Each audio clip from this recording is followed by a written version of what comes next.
Good evening. Welcome to the August 12th meeting of the Newtown Township Supervisors. I'd like to start with a moment of silence.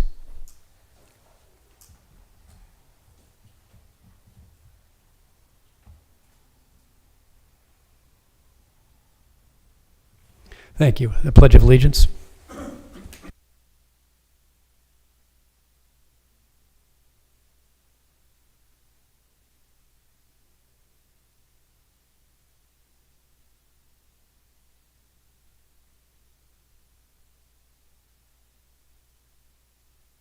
Okay, thank you. One special note, the Board of Supervisors work session for the 17th has been canceled. Okay, I believe that we have no special action tonight. No, Mr. Chair. Thank you. That brings us to our first round of public comment. Please let us know what part of Newtown you're in. Thank you.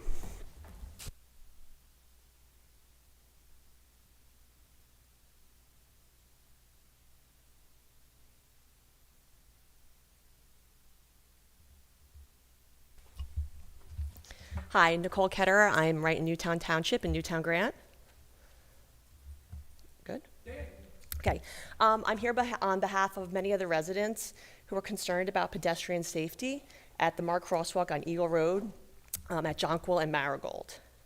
This crosswalk is becoming increasingly dangerous. Newtown is becoming more and more congested with continually approved development, and it used to be very easy to cross. You know what I mean? We had the turn lane, no big deal.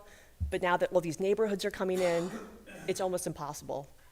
So I grew up on Jonquil Drive, so I have seen that change. Residents have really witnessed numerous close calls, and ever since the in-street pedestrian signs have been put up, unfortunately, it's sort of stayed the same. My son, right over there, he was trying to cross the street on his bike, and this is just one of many. Cars do not stop. In fact, he was trying to cross, cars are going. We actually have, he takes his citizen journalism very seriously and had his camera out. Cars are blowing by. An Amazon truck looked like it was slowing, ended up blowing by, scolded him as he was in the crosswalk. And this is after the in-street pedestrian sign has been put in. And so yes, that's concerning, but what's even more concerning, and unfortunately I've gotten many texts saying the same thing, is, I don't know, you guys are familiar with the turn lane? A car was making a right into Jonquil as a lady was pushing her stroller across the street, and the car making the right was stopped, but the car in the straight lane, you cannot see it. The car in the straight lane doesn't know if they're yielding to oncoming traffic or a pedestrian, and her stroller almost got hit. Like the car screeching whole. I was right there, and this is very, very common. So I understand there's already a marked crosswalk. I understand that there's already in-street signage, but we're actually asking for the township to consider installing the rectangular rapid flashing beacon. It's been proven at Federal Highway. Data has shown that compared to in-street sign has 45 to 80% yielding success. That's obviously a huge range, and just based on even with the in-street sign I've seen, we're clearly at the lower end because no one is stopping. While the actual pedestrian activated crosswalk has a 90 to 95% success rate in yielding. So I just wanted to bring that to your attention.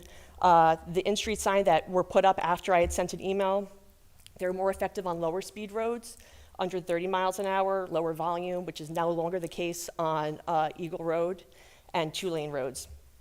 This becomes a 3-lane because of the turn. I had contacted Public Works in 2022. They put the signs up, they were hit, they were run over, they were removed, and they were never replaced. So we are just asking that the board support a formal engineering evaluation and work with PennDOT to determine if the rectangular rapid flashing beacon is appropriate. We just really want to make this safer before a tragedy occurs, not after. I also have, I don't know if you need this, a petition. It has, what I just was talking about.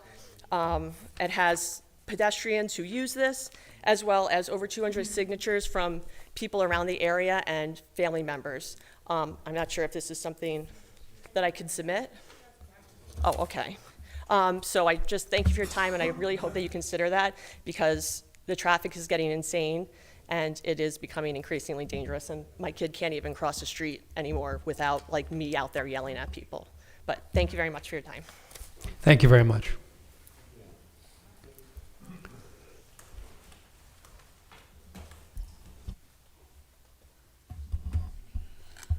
Good evening, Charlie Foyer, Newtown Walk.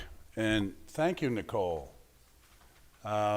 It's not the first time we've heard about pedestrian, bicycle, and wheelchair safety in Newtown, is it? And on that note, I'm familiar with where she's talking about, and it's not the only one in Newtown. So I believe an engineering study on that is appropriate. And I'd also like to ask for an update on the two ongoing pedestrian projects, one being an update on the crosswalk at Chandler Hall, which is a rapid rectangular flashing beacon project, and also the curb and sidewalk project on Newtown Yardley Road. Thanks very much. Thank you, Charlie.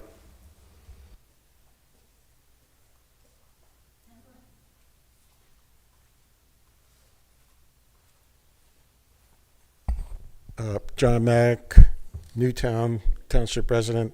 I attended the Newtown Sewer Authority meeting yesterday and learned some very interesting facts. I received the real property purchase agreement for the land that they purchased by eminent domain, which you may know they're selling for $11.5 million, the same amount they paid for it.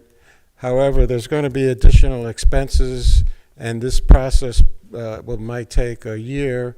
The buyer is what's called DeLuca Newtown LLC, and they have at least a year to make this sale final, and it's dependent upon the approval of the Board of Supervisors here, because they want to build townhomes, which is not really a permitted use in the OR district, but I'm sure they're going to make a case for it. The other thing I learned is about the fiber optic cables that are connecting Amazon data centers with the Falls Town data center, I believe. As you recall, in June there was a public meeting with a lot of the borough people upset that the cables were going to come in and destroy parts of the historic district on Washington Avenue.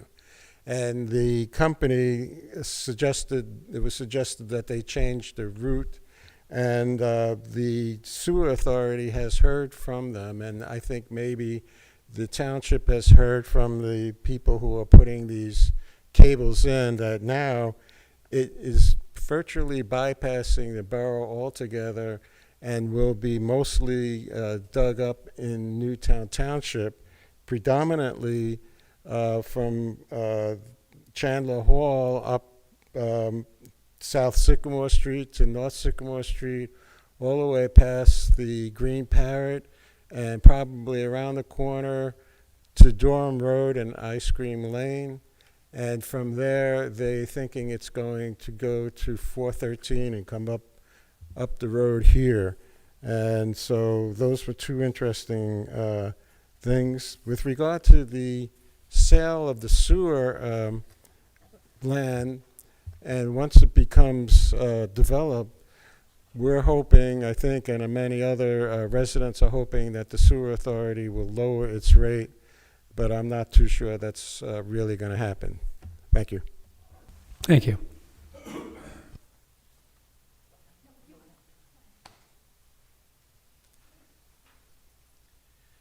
My name is Kurt Risley.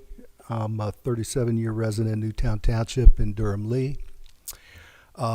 First off, I want to thank John Mack for his diligence in keeping everybody informed about what's happening with the parcel of land that the sewer authority purchased last year, and updating the pending sale agreement that they have with a new developer. I just want to make my feelings known about that.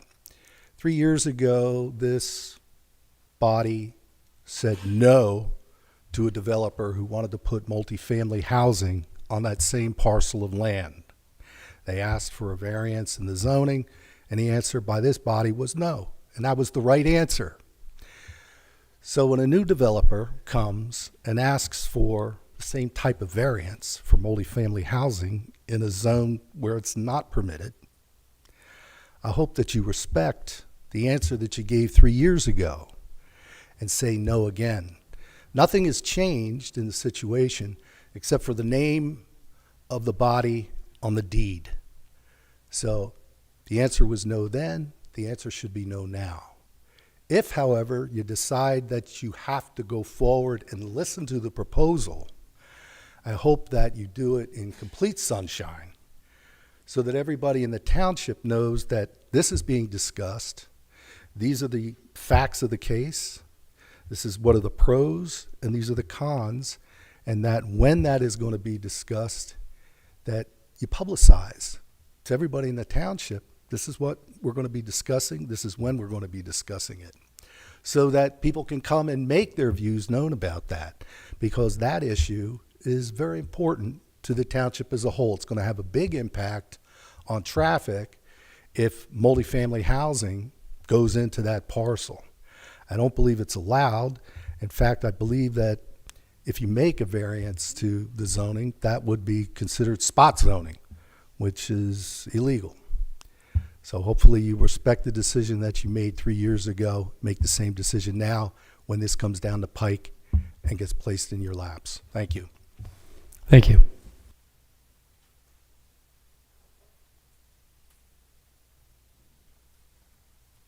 Hi, good evening, everybody. Kim Caputo, Newtown Township. Point of order, I have some comments on the Jointure Data Center ordinance. Happy to give them now, but also I wasn't sure if I should do that during public hearing. Yeah, public hearing time. All right, great, thank you so much.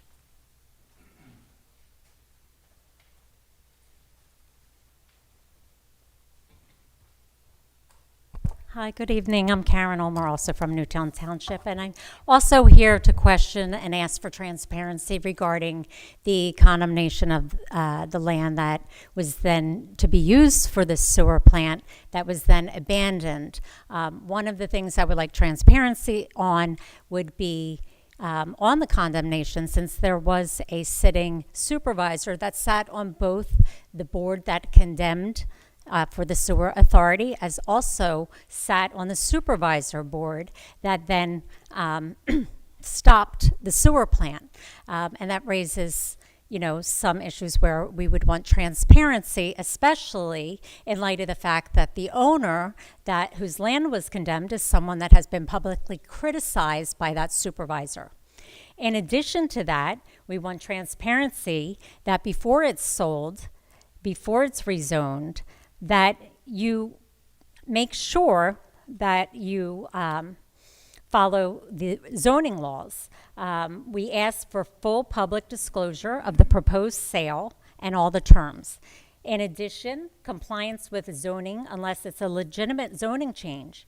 We need public input. So when it was going to be a sewer, the supervisors allegedly were in support of that. And then the supervisors, after the condemnation, no longer supported it because Middletown residents were complaining about sewage and for other political reasons. So in this particular case, I think it's very vital that you get input from the community on how that land should be used.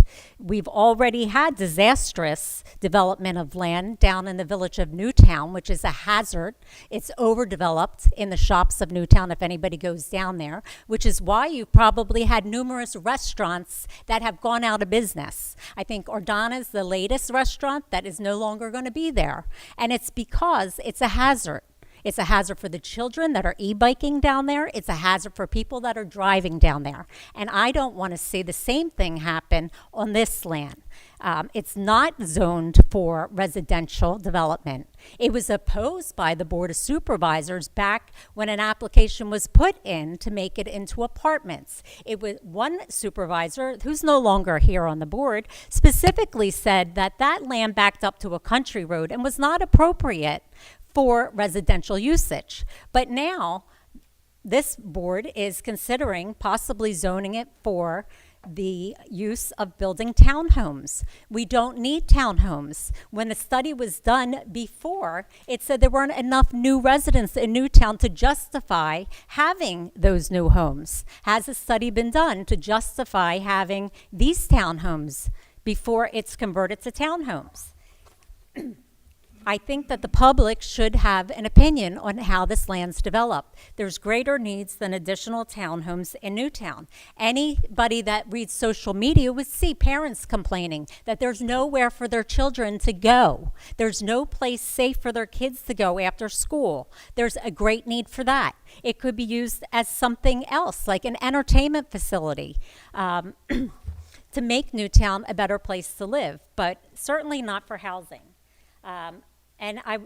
A requirement that any zoning change provide a substantial identifiable benefit to the Newtown community as well as Middletown Township residents who are the ones that opposed it last time when it was going to become a sewer plant. In addition, some transparency to us as far as, and I understand that this is an sewer authority issue, but you do appoint people to that board, and there are people that are a sitting supervisor on both boards. As to our rates increased by 47% because after that sewer plant was going to be purchased, and 26% of that 47% increase was specifically for the purchase of the sewer plant, and we're still paying the 47% increase, and it hasn't gone down. We're paying for something that got abandoned because it wasn't well thought out. And now we want to make sure that whatever that land's being used for is something that the community supports, and ask for public opinion on that before it's rezoned, if it even is to be rezoned. Thank you. Thank you.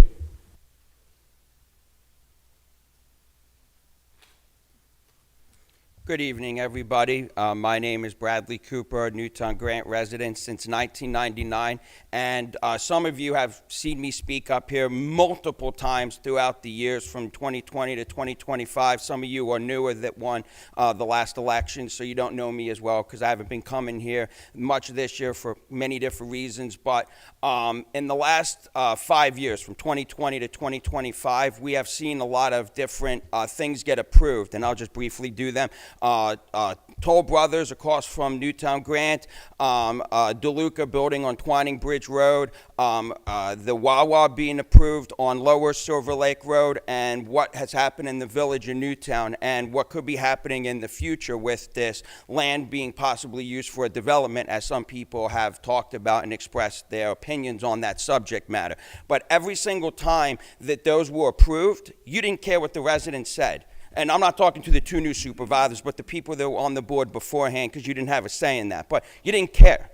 You showed that the residents didn't matter. The applicants was what you cared about. You fought for them. You negotiated with them. You worked with them. You went behind closed doors and made an agreement with them, and then came up here and said, look what we did. Look how great this is, because it made the citizens better off because of the deal we made and the applicant happy. You didn't show that we mattered at the end of the day, that you fought for us, or that you thought about the issues and problems that arose. One example is two gentlemen came here last year on Twining Bridge Road with a house that's being built right now, begging you guys don't allow DeLuca to build on this parcel of land because of how it butts up to a house. There could be water runoff. It's going to be in my view of my windows. And the supervisors were more concerned about some dilapidated structure that I guarantee most residents here don't even know existed. And I've driven on Twining Bridge Road so many times, I don't even know the building or garage, whatever it was, existed, and you decided that that building that's dilapidated and run down is more important than two residents who are getting screwed over because of DeLuca.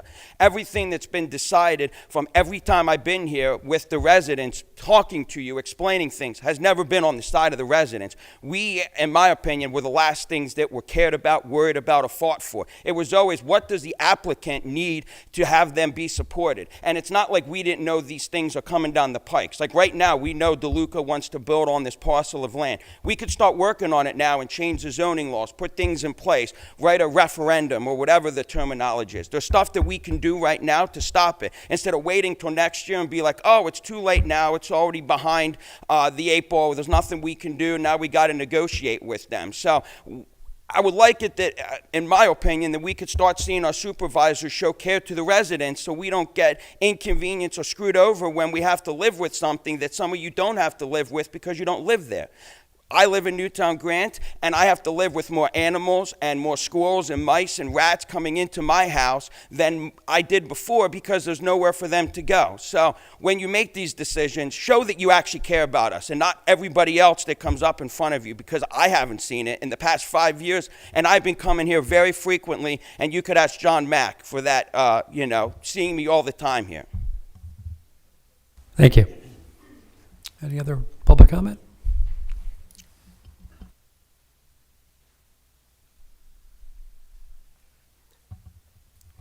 Good evening. Is this on? Can you hear me? Good evening. It's Roland Holscher. I'm a resident of Newtown for 30 years. My wife and I live in the Fawn Hollow section of Newtown Grant. And I'm also here to voice my opposition to the proposed plans around the sewer authority and DeLuca, like my other neighbors have talked about. If there is a zoning change, it clearly should be for the benefit of Newtown, for the Newtown residents, the taxpayers, as well as the township overall, as well as it should be with input, as my other neighbors have asked, has stated, should be with input from the residents of Newtown. And for that reason, I basically oppose and strongly ask you to not support any zoning change, at least not unless we go through the proper channels, the proper procedures, as well as seek public input to that. And that's what I have to say. Thank you. Any other public comment?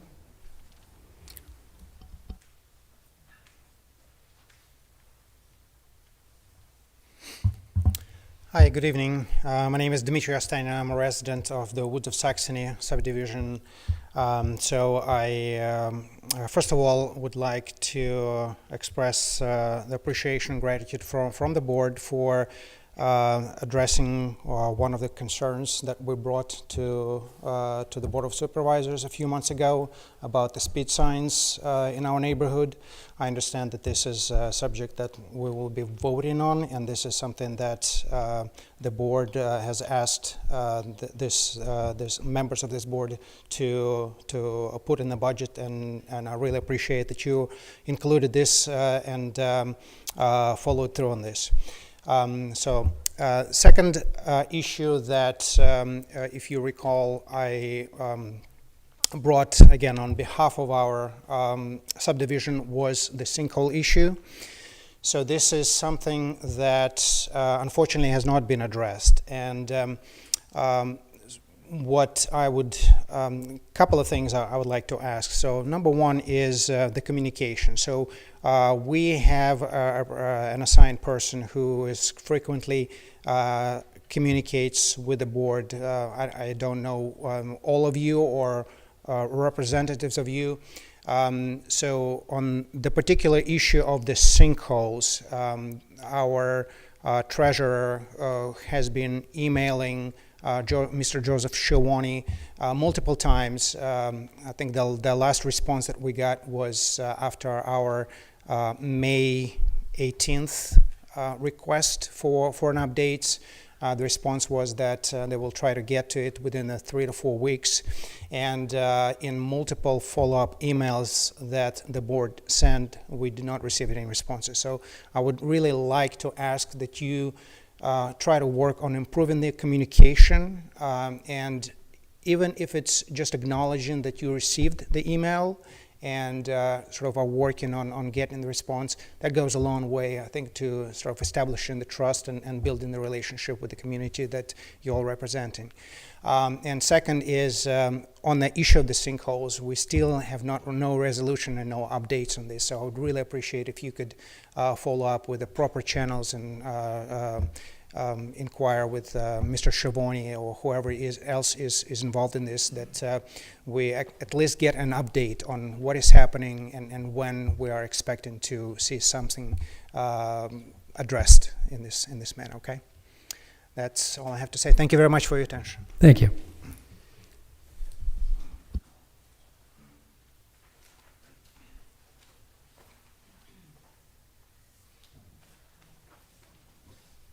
Evening. Earl Monk, I'm a resident of Fawn Hollow, Newtown Grant also. Before I raise my issue, I had a question process. How does this work? I see people just come up, make comments. You guys sit there and I'm not, how does it work? How does this process work? Could you So explain this is that? public comment. The idea here is that people are expressing their views on issues. They want to bring issues to us. It's not a back and forth. Okay. Our recommendation is if you have questions and things like that, email us. And we can get in, I've emailed with most of you, I think, here at least some point. So, and we try and be proactive about that. So if you have specific questions, you're free to raise them. And my suggestion would be is email us before the meeting, get our responses, and feel free to respond to our responses at the meeting. Okay. But again, the orientation of this meeting is it's sort of a one-directional public comment where you're providing your input on topics and things for us. And then obviously we have things that we'll say, but this isn't like a town hall. So how does that follow-up work? How do you do that? You don't do it here tonight, I would assume. You but send me an email, we will converse. About how the process works? What do you mean? Sorry. So people came up, raised their concerns. I'm going to raise one too. Yes. How does the follow-up on that? I understand you're just going to listen. We'd be here for 15 hours if we went back Right. and forth. How do you follow up on all these things? How do we hear about the sewer? How do we hear about the issue I raised? How do we hear about the other issues? How does that get back out there? Certainly, if people, like for example, zoning, at some point I have a point where I can talk. So if you look at the agenda, there's board members, chairman. There's an agenda? On the wall, in the back there. Oh, sorry, I missed that. Okay. So right. So there's a period of time where we have a period of time that we can talk. Also, there are specific, as we go through individual motions and things like that, we ask for a public comment on a specific motion. Okay. So Ms. Caputo is going to be talking to us about Fine. data centers when we get to the data center section. I'm good. I got you now. Okay. And I apologize for not No, saying it's a that. good question. Okay. It's a good question. And my comment actually ties back into the woman that talked about crossing Eagle Road. We've been wondering, Newtown Grant runs Jonquil around Eagle Road, and there's no sidewalk continuation from Jonquil to Jonquil on Eagle Road.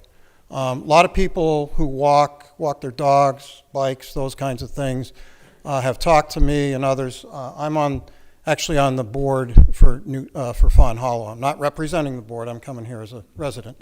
But the question is, what could we do to see that we can get a sidewalk built there? Is that something that's a township thing? Is that something that's a state thing? I wanted to do, and I understand I'm not going to get that answer right now. Yeah, if you reach out, we can talk. I mean, there's definitely a process. Again, what you're going to find is that, we have to look at it, establish. I mean, if there isn't one now, we have to figure out why there wasn't one. So we can do a dialogue and we Okay. can talk about it and we can kind of work on. To be frank, there's a potential we won't put a sidewalk there. We have to figure out what the rationale is.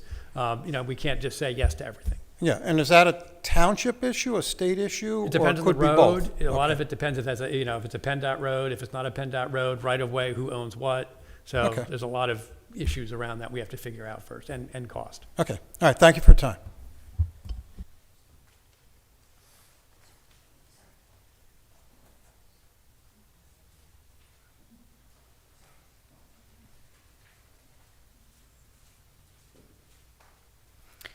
Good evening. My name is Panayota Rosano. I am a 16-year resident of Newtown Township. I live in Newtown Grant, diagonal to where Nicole is. We purchased the home that we have now almost 9 years ago. We back up to Eagle Road. Quite frankly, it comes down to, I can name instances that I have seen and or my children have nearly been clipped by cars. So on the heels of everything that everyone has to say here, even so much as needing a sidewalk, we are overpopulating Newtown and the people need to go somewhere. Let me start with 2 days ago, my husband and I are at the stop sign, and because people are also distracted and on their cell phones, and I understand that there are laws, but if we're not enforcing those laws, if we're not doing the right thing, and this Honda literally just swerved off and up onto the grass, and then he rewrites his car and keeps on going, and all you see is up and down, okay? I was also on my way back from work. I stop, and I let a woman who is frightened half to death with her baby carriage And I stopped a full car length, and I let her go. And I had 2 cars, one zoop up behind me and go into the turning lane. My windows were down, and I laid on the horn, and I screamed at this person. And I said, there's a woman crossing with the baby carriage. And he slams on the brakes and goes, I saw her. No, you didn't, okay? Then the other person comes around, almost rear ends him.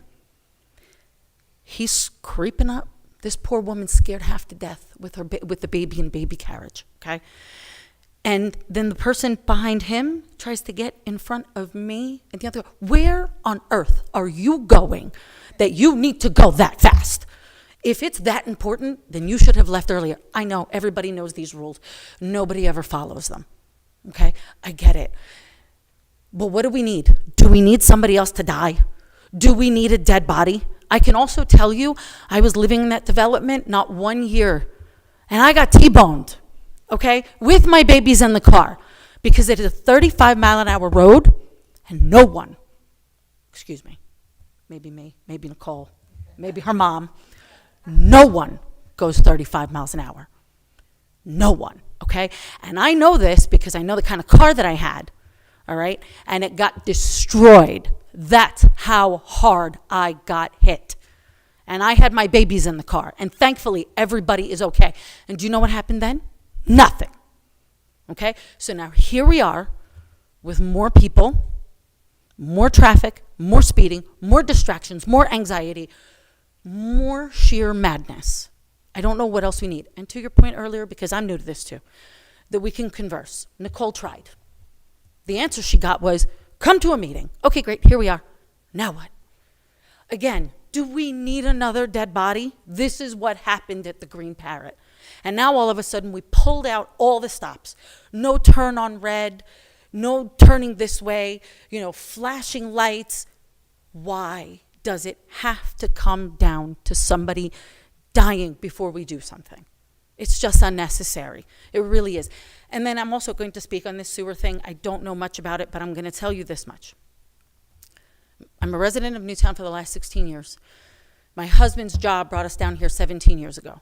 I'm originally a New Yorker. I'm not part of the wave that's happening now. Okay? I'm the daughter of immigrant parents who came to New York seeking a dream. And I knew well before I met my husband that I was going to leave New York. And one of the many reasons why I was going to leave New York was because of how overpopulated it was becoming. I keep telling my husband to open his eyes and watch the fact that that is happening here. And it is appalling. Newtown is such a beautiful place to live, and we keep stripping it away for all the wrong reasons. And it's just unnecessary. So I appreciate everyone being here, and I know I'm probably the least prepared person, but you know why? Because I'm here. This is where I'm coming from. I'm coming to you as a mother of 2 young boys who are petrified to cross the street. I will not let them cross the street without me. 13 and 8, forget the 8-year-old, not even the 13-year-old. Because you needed one distracted driver. And do you think I want that phone call? Do you? Do you? Do you? No. Do I want to hear screeching tires? My car, when it got hit, by the way, I was coming home from work. I had just picked my children up from daycare. My husband had pulled in right before me. He heard screech, bang. And he went, oh, my wife should be coming in the driveway any second now. Imagine the look on his face when he turned the corner and he saw that it was me. I'm lucky that I didn't get hurt. I'm lucky that both my boys are still alive. But nothing happened then. What do we need? I know that if I was complicit in somebody dying, I would never be able to put my head on my pillow at night. I don't know what else you guys need. I understand it takes engineering studies. I get it. It takes work. It takes money. So then let's put our priorities where they belong, please, okay? I used to live in Eagle Ridge. I was here back then, and that development that went in there. And these idiots that came probably from New York, forgive me, and I'm one of them, okay? And they paid $1.1 million for a townhouse. My husband and I did something stupid like that when we lived in New York, because we were like, ooh, new, shiny. And now those people can't wait to get out of those townhomes because they are landlocked. And they realize that to get out of their home, it takes them a half an hour to get onto Buck Road, which was exactly what I stood here and pleaded about at that time. My husband and I were lucky enough to sell our townhouse that was in Eagle Ridge before that disaster got built. But here we are, and we're talking about more building, more developing, more doing, more people. There needs to come a time when we say no. There needs to come a time when we say enough is enough, and please, for the love of God, before someone dies. Thank you. Thank you.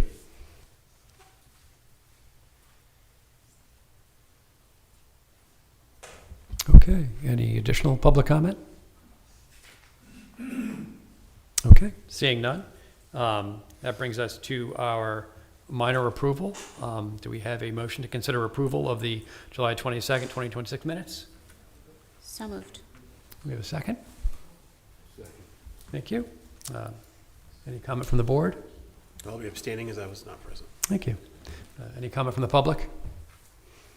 Okay. All in favor, please say aye. Aye. All opposed, please say nay. And one abstention. Thank you. Okay, and that brings us to our reports and committees. I believe we have no committees tonight. Okay, brings us to the board members. Chairman, I know a lot of people have discussed the zoning tonight. I appreciate your feedback. We do hear you. From a status, at this point, there's nothing that the supervisors are doing. This is not a supervisor matter at this point because there's nothing in front of us. And so we do appreciate, we hear your feedback. You know, the sale is between the sewer authority and DeLuca. And so as that transpires, there will be things that will come in front of us. And so we are listening now. That will impact our decision. But like, at this point, there's nothing for us to do. Because again, it's early in the process. So from a zoning perspective and that sort of thing, again, and I please feel free to continue to talk to us and tell us how you feel. So we understand what your position is on this subject. But like I said, at this point, there's no action for us to take right now. But when there is time, it will all be in public. We will have all our discussions basically here, potentially in a working session. So you will hear everything that we have to say about it. So, as far as Light Path, they're still in their research phase. They haven't gotten back to us. So they're still doing their own investigations on what path they want to take. Again, so there's nothing for us to do at that point. It's all on them. And I think that's it for me. Please, Chair. Good evening, everyone. I just wanted to thank everyone for coming and for offering your public comment. This is how we receive information, and so we appreciate your involvement, we appreciate your comment, and we are listening. Thank you. Thank you. Mr. Secretary? Nothing to report. Thank you. Ms. Snyder? I just want to say that I drove by Newtown Grant and the exact place that you guys are talking about.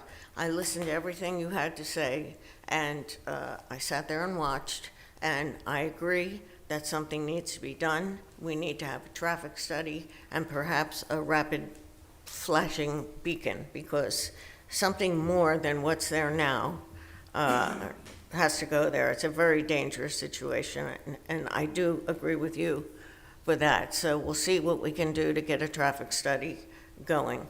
We'll have to talk and see how likely that is to happen, how much money it costs. It's all about money, but we're going to do our best.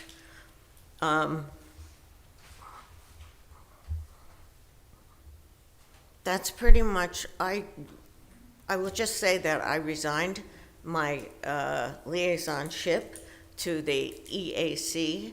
I no longer am the liaison to the EAC, and also there is no longer a quorum in the EAC. They are missing a lot of people. So I think the first thing to do is if anybody wants to be a liaison to the EAC, which is probably one of the most difficult liaisons to be a party to, because it involves, physical work. But if anybody, any supervisor wants to, I'd certainly bring them up to speed, but we had our chair quit. There's a lot of problems with that, with the whole process going on over there. So right now, that's where we are. Thank you. Thank you. Mr. Calabro? Thank you. Okay. I believe that brings us to our public hearing. Thank you, Mr. Chairman. It would be appropriate for the board to open a conditional use hearing on the application of Apple Montessori Schools LLC for a conditional use to operate a use C10 childcare facility, daycare center at 1 Ice Cream Alley in the PC district. That matter has not concluded before the Planning Commission yet. We don't have a Planning Commission recommendation on that, and therefore our recommendation to this board is to open the hearing and continue it on the record to September 9th, 2026, and that would be the appropriate motion to consider. Thank you. Thank you. Is that a second? Second. Thank you. Any comment from the board? Any comment from the public? All in favor, please say aye. Aye. Aye. All opposed? Motion passes. Thank you. Thank you. Is there a second? Yes. Oh, second public hearing. Oh, I'm sorry. I was waiting for you to say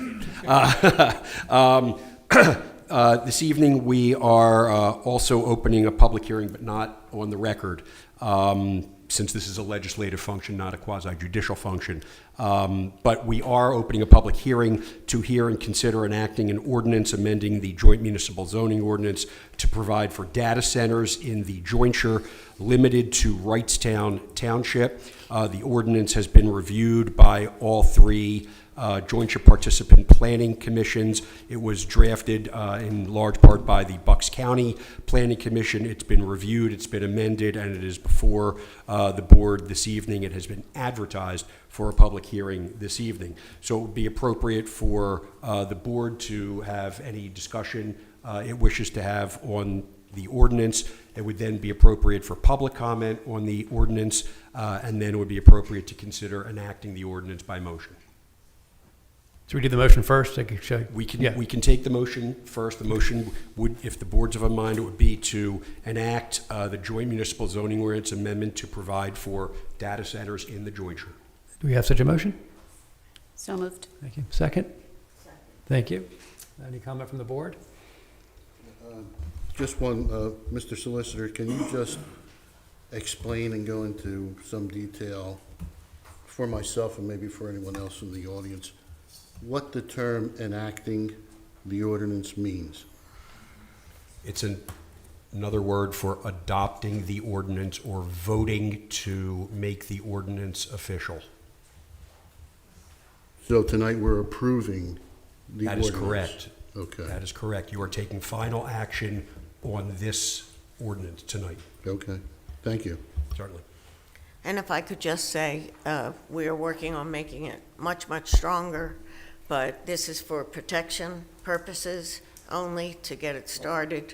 So this is not by any means the final say. Thank you. But also anything that if we were to change anything now, that would then have to go back to all of the other townships and go back through advertising, and it would be an extensive delay to get something on the books if we made any That's changes. correct. That's correct. Any additional public comment from the board? My only other comment is that anybody who is here to talk about the data center, please know this story is not over. And I would encourage you to continue to come to our meetings and voice your opinions because we do hear you. Thank you. And again, we're working with Penn Future. We're having a date conflict because a bunch of them are elected officials. Some of them are lawyers as well for other places, other municipalities. So we are still working on a date where there is no meeting in this room, so we can have this room available for as many people as would like to come. Now would be public comment. There you go, Kim. She's been so patient. Thank you. Thank you for indulging me yet again. Just a point of clarification. I was here in June not to prevent data centers. I came again in, what month are we now? August, in July, not to prevent data centers. The ordinance, and I'm just going to hold it up for everybody, is not about preventing data centers. I understand the objective, and my point, and I just want to recalibrate, is I am here in an effort to express concern and desire for the ordinance to be as protective of us, the constituents of Newtown and Wrightstown and Upper Makefield. And in my humble opinion, the ordinance as written, and I said this in June, and I said it again in July, and I'm going to say it now, is not stringent enough, not to prevent data centers, but to protect us, the constituents. I have point by point of examples, and I'm not going to go through them all because I appreciate everyone's time, but I will also say that this room is so gloriously full tonight, and it hasn't been, and so I feel like I would miss an opportunity if I didn't say just a few things about the ordinance as written. So I'm just going to launch in. From my perspective, the overall language of the ordinance, to this fine gentleman with red hair, to his point, is very applicant-driven. It is not written from the point of view of, we are this jointure, we are strong, these are our requirements. Applicants must establish X, Y, and Z, even before there is a shovel in the ground. At a conditional use hearing, X, Y, and Z, and X, Y, and Z should be specified in the ordinance, must be satisfied. There is, from my perspective, two things happening at the same time. One, the jointure is never going to be in a position of power until right now, when it is drafting its ordinance. You will have no other opportunity to assert power against the applicant.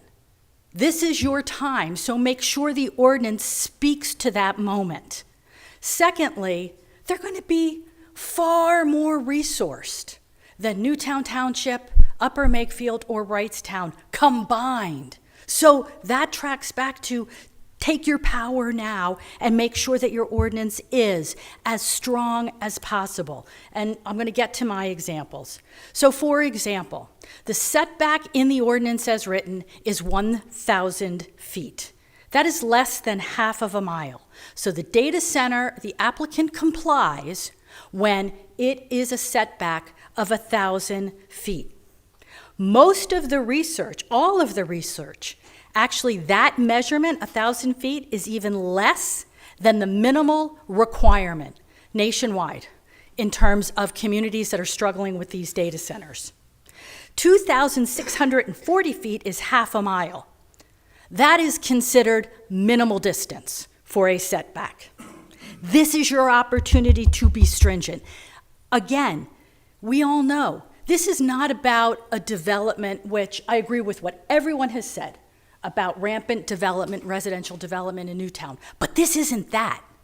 And so our typical zoning should not be the model. We have to accept and recognize these are enormous, colossal entities that run 24 hours a day.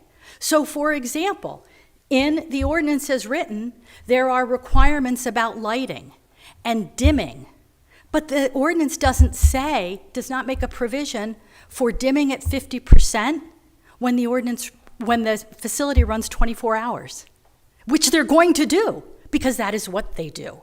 So that is an example. The setback is an example. We should be saying, with respect to electricity, water, and sewage, the applicant must submit a plan that they are privately providing all of that, all of it. It doesn't say that, does not say that. For all of the people who stood up today to talk about the sewer authority situation and the rate hike, you can be sure that unless our zoning specifically says if there is a rate hike, it goes to the applicant. There should have to be studies done so that the rates are monitored, so that if there are peaks and increases, it doesn't befall upon us. It goes to the applicant. They should have to have set-aside funds so that it is the applicant's problem. Don't pass it on to us. Not our problem. What do we get in exchange for giving up our land, our water, our air, our noise-free, kind of, sort of, nowadays, environment? We got to get something in return. And then, not only do we have to get something, we have to make sure that money has been set aside by them when it comes time to remediate a problem. And if it's one thing they have, it is money. So ask for it and make them give it up.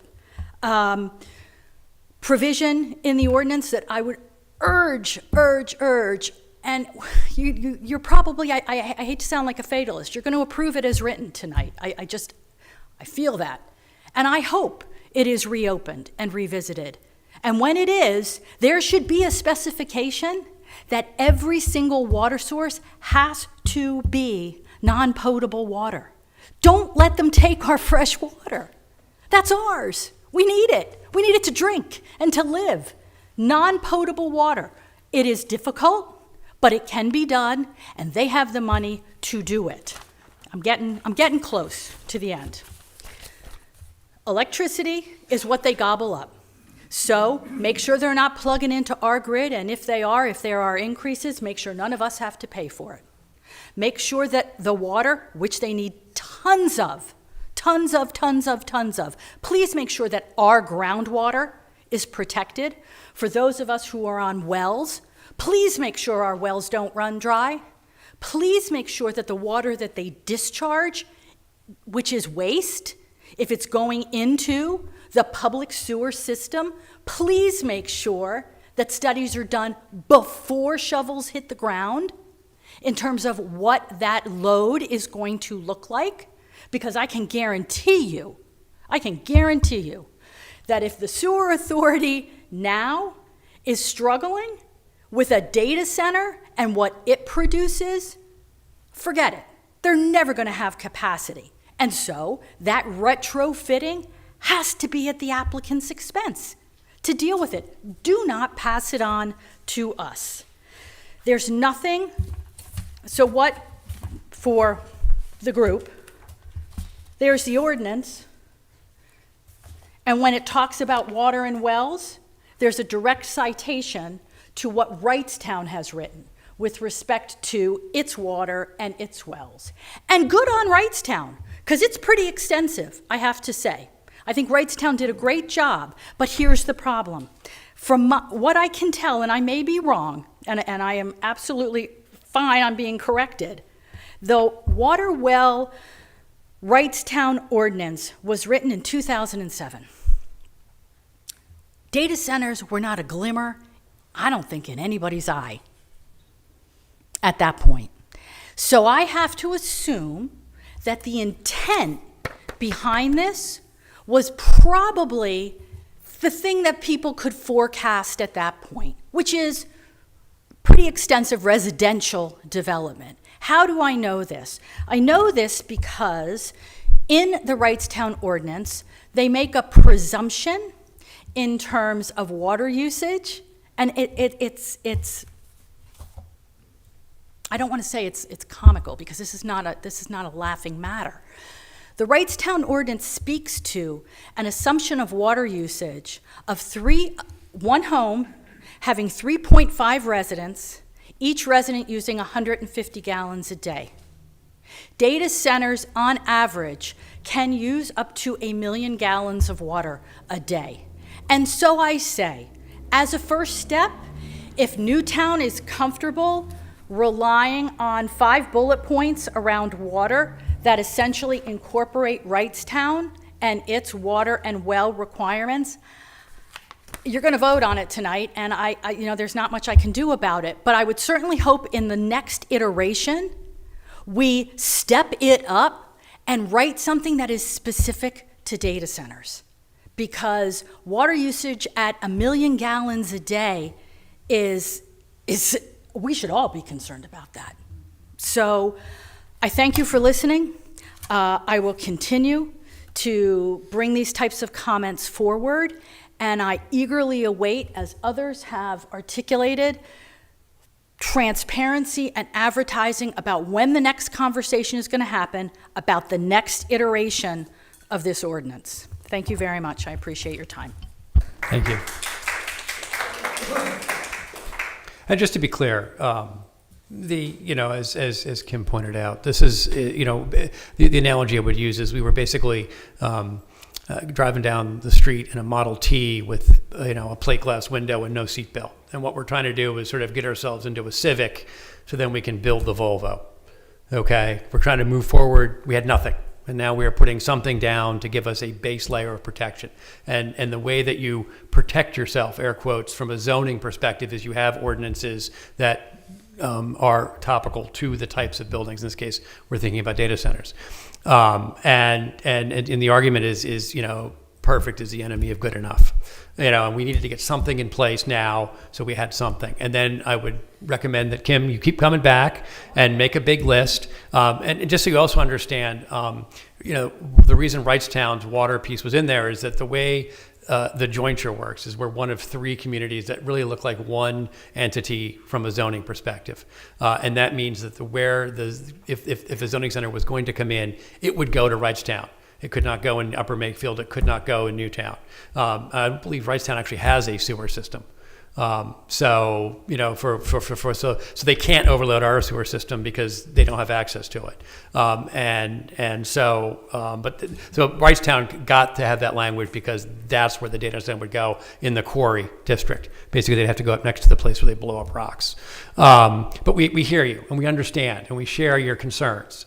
And so what this is a work in progress. So we look forward to hearing your voices in the future, and for the next round, building it to be the best data center ordinance that we can build. So, okay.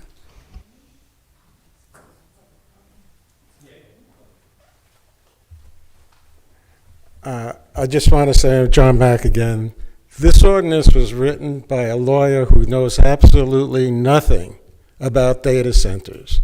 There was the Penn Future model that he was given and he refused to use it. He came up with his own idea, whereas when you had the Wi-Fi, the 5G network, that an ordinance relating to 5Gs, remember that? The Jointure hired an expert in 5G to write it up. They also worked with the Bucks County Planning Commission experts to do ordinances. This ordinance was written by somebody who knows absolutely nothing about data centers. Now, I could quote Mr. Calabro about, well, let's do something in the future. That's not how government works. It's not going to happen. That you're going to revise this. I'll make a prediction right now. This will never be revised, okay? And you're going to be stuck with an insufficient. You're going to be stuck with a Model T instead of a Mercedes.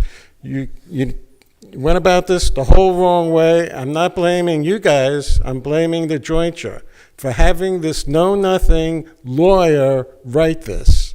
Thank you. Thank you. Any other additional comment? Thank you. Hello again, everybody. Bradley Cooper, Newtown Grant resident.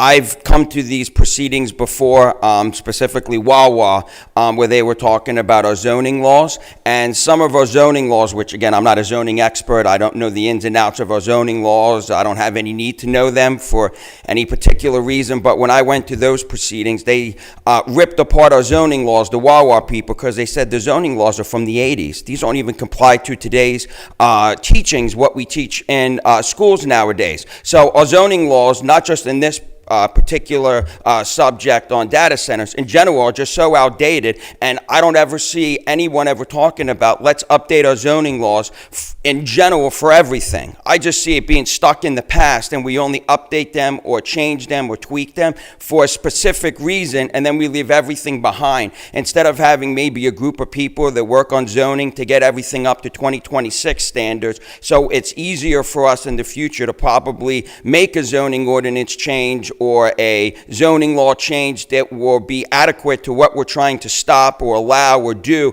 in the future, instead of just saying, okay, we're going to add this to the 17 million other zoning laws that are 20, 30, 40 years old, that someone like Wawa can come in and say, well, we can't even go by this because it's not even correct, and then get whatever they want. So I think that we need to start from square one and get the current zoning laws and this together, started from scratch, and work to get them all up to 2026 standards, so we're not back in the Stone Age where people can come in and just rip them apart because they don't even comply to today's standards. And I've complained about this before. I don't know the process or the procedures to do that. I know there's so many of them that would take years, but at least start somewhere and work on it. Maybe have a team, maybe have a subcommittee or somebody working on them behind the scenes that can work on that and talk about, here's what we achieved, here's what we did. Because I've been to other township meetings where they're working on different projects with different people that they get, maybe college students, or they have teams of people that are working that are part of the community that are volunteers to get involved in this. And I guarantee we have tons of volunteers in Newtown that would love to get into these type of activities, that would want to help out and make the community better. So I think you need to start from one before you go to the other. Thank you. Any additional public comment? Okay. I know this isn't kosher, but I'm going to make a comment that the next Jointure meeting, I'm going to urge them to go right to the Penn Future Ordinance and stop all this bull with all this lesser stuff, as you say. It's just ridiculous. We have a strong ordinance written. Let's go for it. Sorry for the interruption. Thank you. Okay. All right. All in favor, please say aye. Aye. All opposed? Thank you. Motion passes. Thank you, Mr. Chairman. That concludes the public hearings. Okay, that brings us to land development. I believe we have a sketch plan presentation from Apple Montessori.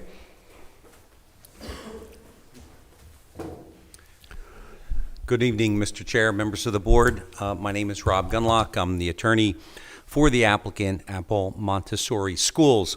Here with me from Apple Montessori is Erica Amon. Erica is the Vice President of Development for Apple. Also is Sean Munz. Sean is with Dynamic Engineering. He's the civil engineer on the project. And Chris Gardesi.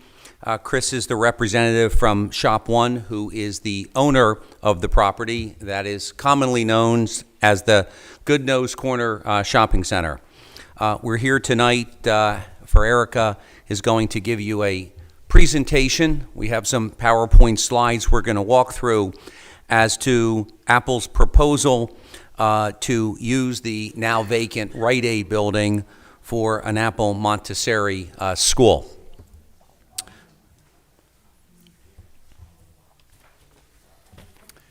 Like I said, Chris is here. He is the representative for the owner of the center, so if there's any questions about the center itself, Chris can certainly jump in and speak to that, and Sean can speak to the engineering. So, Erica, why don't you give everybody an overview about Montessori and the proposal?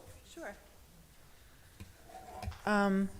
So I had hoped to have the TV to share it. I apologize that you're going to have to share some small copies, and I will have to collect the audience members' versions back up at the end if you don't mind. Thank you, Chair, Vice Chair, and the board for seeing us tonight. I've put together a slide presentation because we did see the Planning Commission a few weeks ago. They did have some questions and concerns about our application, and we wanted to make sure that we got ahead of answering any of those questions as part of tonight's hearing.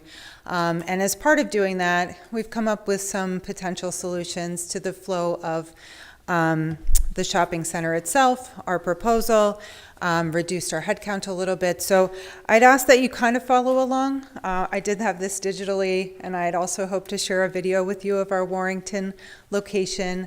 Hopefully, maybe one or two of you got to go and take a look at it since that hearing. So the first meat and potatoes page is the third page, which is a little bit about Apple. We've been in business for 50 years in early childhood, opening our first Montessori school in New Jersey in the 1970s, early 1970s. We've graduated 25,000 preschoolers through our program. We have 22 schools in New Jersey. We serve ages infant through kindergarten. We do have an elementary program at one of our schools in northern New Jersey, although that is our only one and would remain our only elementary program. And as some of you may know, we are opening our first school in Pennsylvania here in neighboring Warrington in September. We've just completed the fit out of a former Eastern Mountain Sports, so we're reusing that space at Valley Square. Our schools open at 7 in the morning. Our school day starts at 9, so from 7 to 9 we have a staggered drop-off of the children that are attending our school. We close at 6:30. We have a staggered pickup between the hours of 3 p.m. and 6:30 p.m. We don't have one single bell in the morning or one single bell in the afternoon, where all of our families show up to either drop off or pick up their children. We do have some exhibits on that. Our staffing and our square footages, they observe PA licensing ratios. Our outdoor learning is in small rotating groups, including the usage of our swimming pool, where we give instructional swim lessons. And of course, we have continuous supervision of our children and controlled access into the building.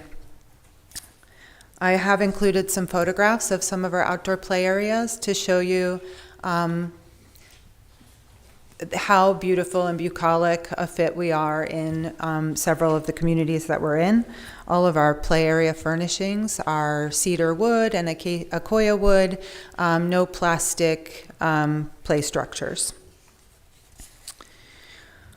So I want to just respond a little bit to some of the questions that we heard at the Planning Commission, and I do understand that the Commission came in the day after our hearing and gave a short presentation, sort of debriefing on our presentation. So when we were in front of the Planning Commission, we presented an application where we would have 154 children. We've actually reduced the in-building footprint to 7 classrooms from 8, thereby reducing our head count to 142. We've transitioned that additional room into a multi-purpose room. We have some enrichment programming that we'd like to offer there, which we do at our other schools, and the Rite Aid is a little smaller than our other schools. We've removed the drop-off and queuing lane. That was a morning-only drop-off process that we offer at some of our schools, not all of them. We heard the Planning Commission's concern about stacking in the drive aisles, so we've removed that from the plan. We heard the Commission's concern about the parallel parking in Newtown. We removed the parallel parking space in lieu of angled parking spaces along the loading area, and a one-way drive lane. And then taken away the elimination of the exit onto Ice Cream Alley from the Silo Drive side.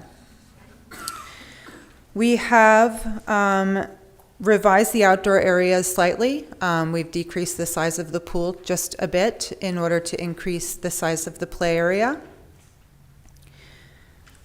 We have done a parking demand analysis. You'll find that as we get through the next couple of slides. So we've taken an actual parking demand analysis of one of our existing locations that we had conducted when the school was operating at full capacity, a comparable capacity to what we're proposing here in Newtown. And we've done an analysis overlaying that with the demand of the shopping center. We have addressed the delivery and family traffic conflict by revising the circulation. So instead of coming from Ice Cream Alley towards Silo Drive, that one way in the loading zone, we've recirculated that in the opposite direction.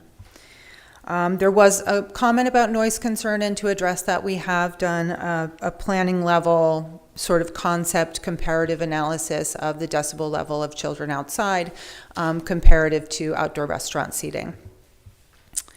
We have included the zoning officer's interpretation of the zoning ordinance as it relates to the swimming pool. And we have prepared our responses to the township professionals, although we wanted to hold on sending those in final form until after this hearing, but do plan to get those to the professionals well in advance of the conditional use hearings. So why Apple at Goodnose Corner? We believe that the adaptive reuse of the vacant Rite Aid is perfect for us. We are a permitted conditional use under the town's own zoning ordinance. We are a weekday only, daytime only operation at a shopping center that has several restaurants and weekend heavy demand users.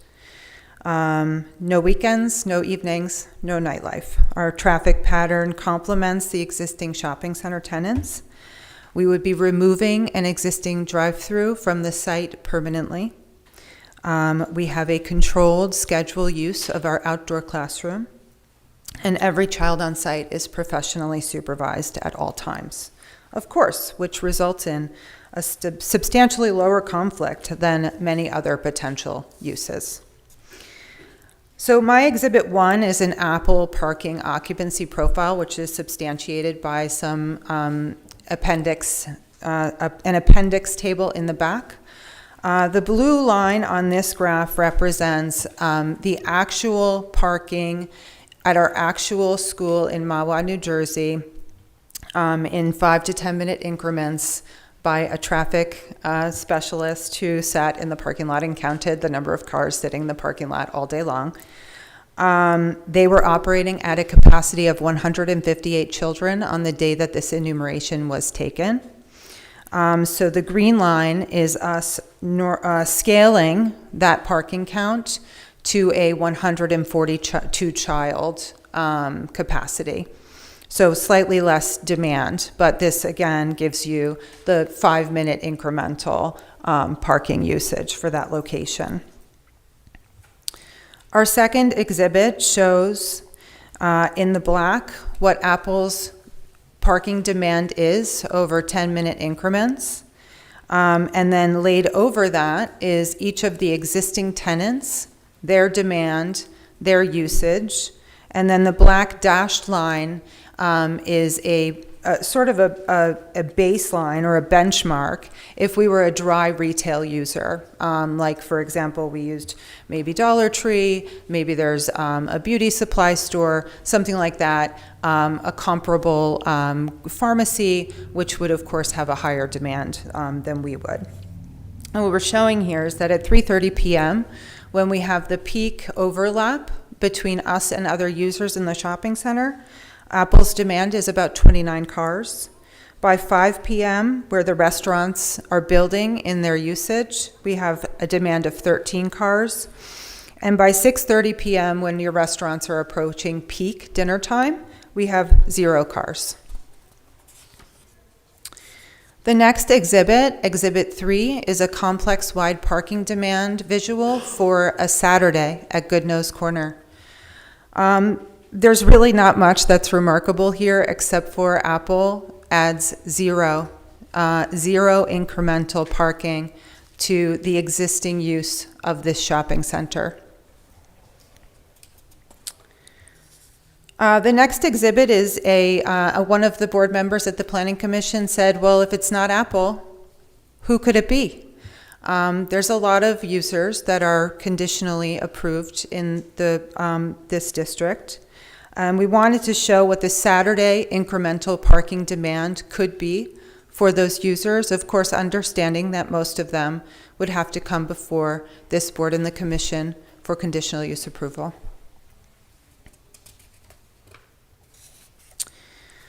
What does this show? So the complex-wide demand in Exhibit 5 is 43 cars at 8:30 a.m., 8:35 a.m., which is our peak, the most usage of parking based on our analysis of our Mahwah location. That coupled with the handful of cars for the co-tenants, we're looking at 43 cars at the peak of our usage. Any hour Throughout the day, the complex-wide peak is about 92 cars. And just to show as a comparative, the Saturday peak with Apple at a 0 usage is 101 cars. This matters because Apple's highest demand is during the complex's lowest demand hours. This shows very clearly that Apple is a complementary user to the existing tenants at Goodnose Corner. Our Exhibit C is just our site plan. So it's tiny, and I apologize. Sean will show a larger version when he gives his presentation. But what we wanted to show here is the current versus proposed. Currently, Rite Aid is surrounded by parking and a rather large loading zone and drive-through area. We're proposing that we take the field of parking that sits on the retaining wall, we convert that into a play area with a small swimming pool for our instructional use, that we convert the drive-through lane into an even smaller play area for our younger children, our infants and our toddlers, and that we add parking surrounding the play area and then also angled parking along the loading zone, which we would also convert into a one-way only drive aisle. Notably, this proposal does not change the parking calculation for the shopping center at all. In fact, the shopping center is currently operating with 147 parking spaces. Our proposal is 147 parking spaces. And just as a note, the shopping center is approved by variance for 146 spaces. Exhibit 7 is self-explanatory. It's a noise comparison. It really just is meant to show that the decibel level of 40 to 50 children outside at any given time, which is approximately the number of children we'd allow out at once, represents 2 classrooms, is comparable or less than a 70-seat patio with 20 outdoor seats and potentially 1 acoustic musician.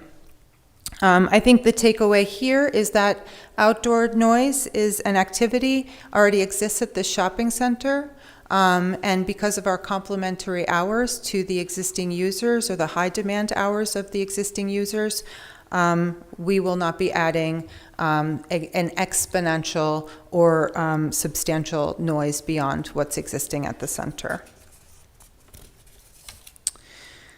The Exhibit 8 is a property circulation diagram. So one of the things that we talked about at the Commission's hearing was circulation and truck deliveries. Our families start to come at 7 a.m. You can see in the appendix that shows our MAWA parking demand calculation that between 7 and 8 a.m., we might have a few children come into the building. Really, that's time for our staff to come in and begin to get ready for their day. We don't have a large number of children that are coming in the door between 7 and 8.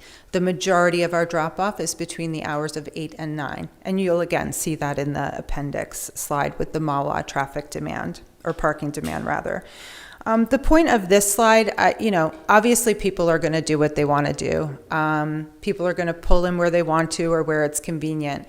Our families are very conscientious of the safety of their children and the safety of the flow of entering and exiting our schools. We give them clear instructions. We ask them to follow those instructions so that our staff can exit the building and safely help them into the school, whether it's getting the preschoolers out of the car at the curb, or whether it's letting the infant and toddler children come to the door and drop their babies off. Our proposal would create sort of a natural flow of families coming in off of Silo Drive, hopefully using the parking field along Silo Drive primarily, and then exiting back out through Silo Drive, but along that lane on Ice Cream Alley or exiting directly onto Ice Cream Alley on the Silo Drive side. Conversely, we heard that most of the truck deliveries are coming off of Durham Road, down Ice Cream Alley, making the left into the shopping center, and the trucks are sitting out in front of the restaurants and making their deliveries in the morning. And what we understand is that's happening typically between the hours of 7 and 8 a.m. So very, very limited overlap in terms of circulation. Our Exhibit 9 shows how our pickup and drop-off activity works. Our infants and toddlers arrive staggered between 7 and 9 a.m. The parents park in a designated space. They walk the child in, and the staff receive the child at their classroom. The preschool, typically we have a staff-assisted lane. We've eliminated that from this plan. So instead, the families will pull into a designated space. The parent will stay in their vehicle, and our staff will greet the vehicle and escort the child into the building. They will always have the option to park and walk their children in. But we do offer that service, and we find that it works really well and that it helps keep the flow of movement of vehicles. In the afternoon, we do not have a pickup service. We have a staggered pickup rather. Parents park in a designated space. They walk to the entrance. They show an ID, and the child is released to that authorized adult.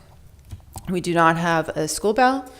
It is not a concentrated event, and children are not unsupervised during the process at all.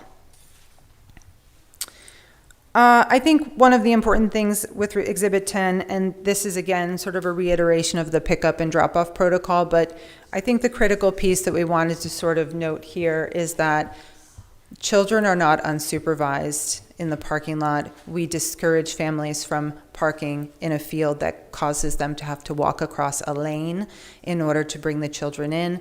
And actually the layout that we've proposed here fits that quite nicely for us. There's plenty of spaces right along the Rite Aid building to allow parents to park and bring their children in safely without having to cross a drive aisle.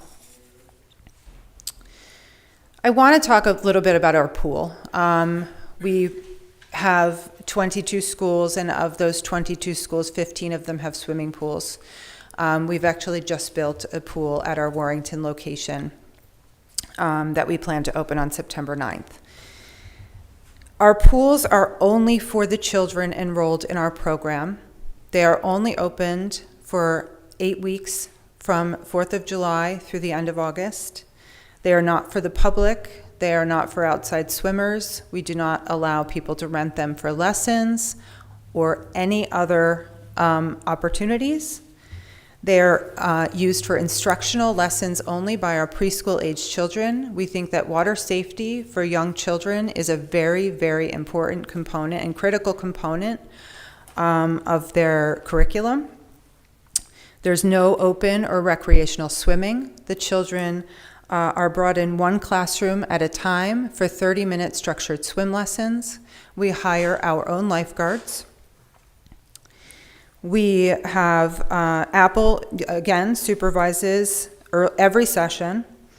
This pool is from 2 feet to 5 feet, no diving, no free play. It's fenced, gated, alarmed, camera monitored, and with controlled access only. And when I say alarmed, we put subsonic wave sensors into our swimming pools that connect via Bluetooth and via an audible alarm so that if something breaches the surface of the water, our staff is immediately alerted. We do have a written pool operations manual for each of our locations that is tailored to each location. And that is overseen by 2 certified pool operators who are full-time employed by Apple Montessori. One last thing that's not in here, our pools are saltwater. They're not chlorine swimming pools. So the smell of a chlorine pool is not a component of our operation. The second exhibit relating to the pool is the zoning officer's interpretation that the pool is accessory to the school use. Based on the zoning officer's written determination, we believe that the pool would be an H5 accessory structure, which is allowed in this district. Just a few miscellaneous Q&A.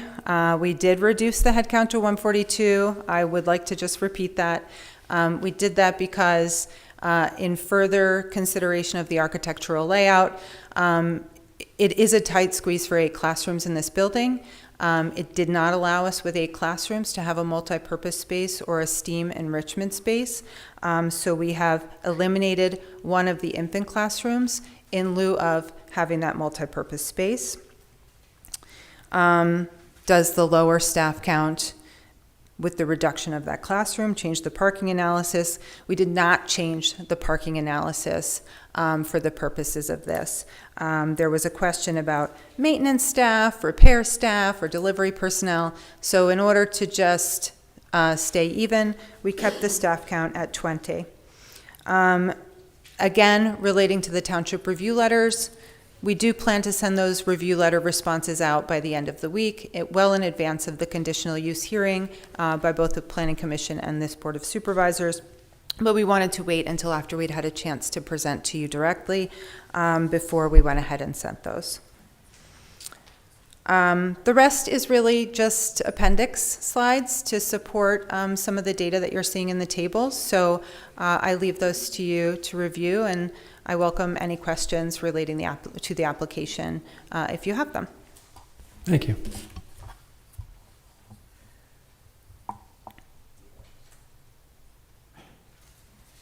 Any questions?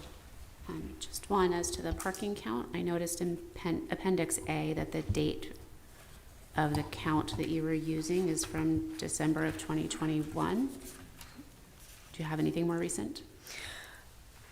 So we haven't done a new enumeration, but the thing that's notable about that parking count, that school is actually a capacity of over 200 children. On the day of the enumeration, there were 158 children in the building.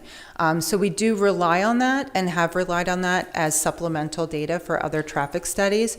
We're certainly happy to repeat that. We think that it is very reliable information for a head count below 158 children.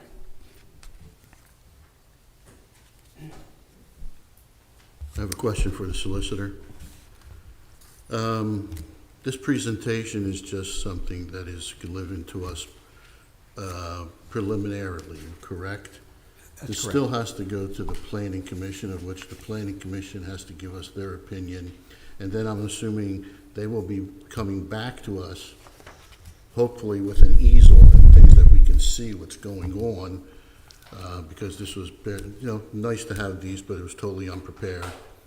And at that time, we'll be able to ask questions, dissect the plan, tell them what we like or dislike, but this isn't the time to do this. Is that correct? That's correct, Mr. Okay. Calabro. This is a presentation for your information purposes only. Okay. Questions are certainly welcome, and we've had a few. The next step is they go back to the Planning Commission to respond to the Planning Commission's questions and concerns. And after that, the Planning Commission may be in a position, we don't know, to make a recommendation on the conditional use and or the sketch plan. The sketch plan does not require any action from this board. The sketch plan is just a preliminary schematic showing generally what they want to do out there. It is not a preliminary plan. But we can question the ins and outs and so on, the two-way streets that haven't been mentioned, Ice Cream Alley, and also Silo Drive being two-way streets. The mention, well, I'm mentioning them anyway, I guess right now, the mentioning of this parking lot is notoriously busy at all times. Whether you drive there at 8 o'clock in the morning to lunchtime to dinner time, which they're going to say they're going to be closed at 6:30, but we all know there's probably a straggler kid waiting to get picked up. This is a dangerous parking lot for adults. So, I mean, these are questions we can present. I don't need an answer right now, Yes. but these are questions we can present to them when they finally give us their sketch plans or whatever. their final Correct. plans. You will have the opportunity to do that, and you also have the opportunity. And also go into the dangers of a swimming pool. I mean, we have swimming pools all over this township which have lifeguards. And I know we have a huge one at Newtown Grant. And it's not always safe for everyone. Then you're gonna have children. And she didn't even mention the ages of these children that are gonna be there. Can you tell me the ages of the children? that are I gonna be- did, I did. What The they- pool is only used by our preschool-age children in Okay. single classrooms. Okay. And they are given only swim lessons Okay. by certified lifeguards who Apple hires directly and employs for the full summer. And I appreciate you cutting it down to 142, but at the drop-off periods, if each parent walks in a child, that's 284 people walking in and out. I mean, these are just things that I think need to be addressed, and these are questions that you know, on paper it looks like, oh, this is fantastic, but again, it's in a parking lot that is notoriously congested, and you're going to have people. We've heard testimony tonight or questions tonight about people that can't even drive down a street safely, and they almost hit people. Phil, can I Now- make a suggestion? Now, yeah, you can make a suggestion once I'm done talking. Now, we're going to have these cars going through these parking lots, of which half of them don't pay attention. Let's be honest. Talk about having to be alert when you're walking through a parking lot. But we're going to, I don't know. I don't think these things were addressed properly. Maybe they could go back and reassess what they're doing. But I just think this is a danger. Somebody was up here earlier saying, do we have to have someone die? And no, we don't want anyone to die. We don't want a little kid to get hit. We don't want a little kid to drown in a swimming pool. These are like Well, haphazard things that I don't think were thought out. I'm sorry, I don't, can I just say something quickly? We're operating with almost 2,000 children in our program. Understood. And safety is 100% our first It priority. And only we think, takes- we only actually, takes one. yeah, Only we. takes one. We have of course. adults that unfortunately couldn't cross the street properly, got hit by a car, and were killed. Now, we're talking about, hey, I don't know, to hold the little kid's hand who wants to get away from you, that's pretty difficult at times. And you can't say 100% sure that none of these kids are going to escape and go running into the parking lot.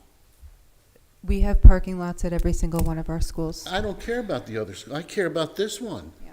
Somebody here once said we got to worry about Newtown Township.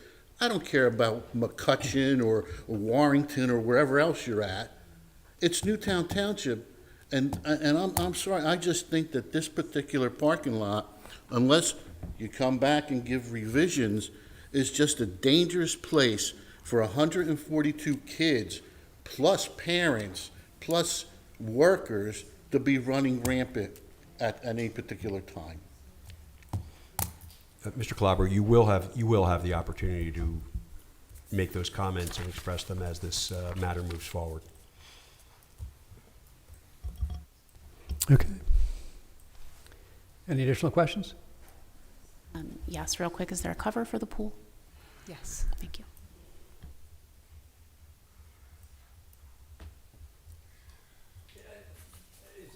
Is this the end of the presentation, or is the engineer going to talk as well?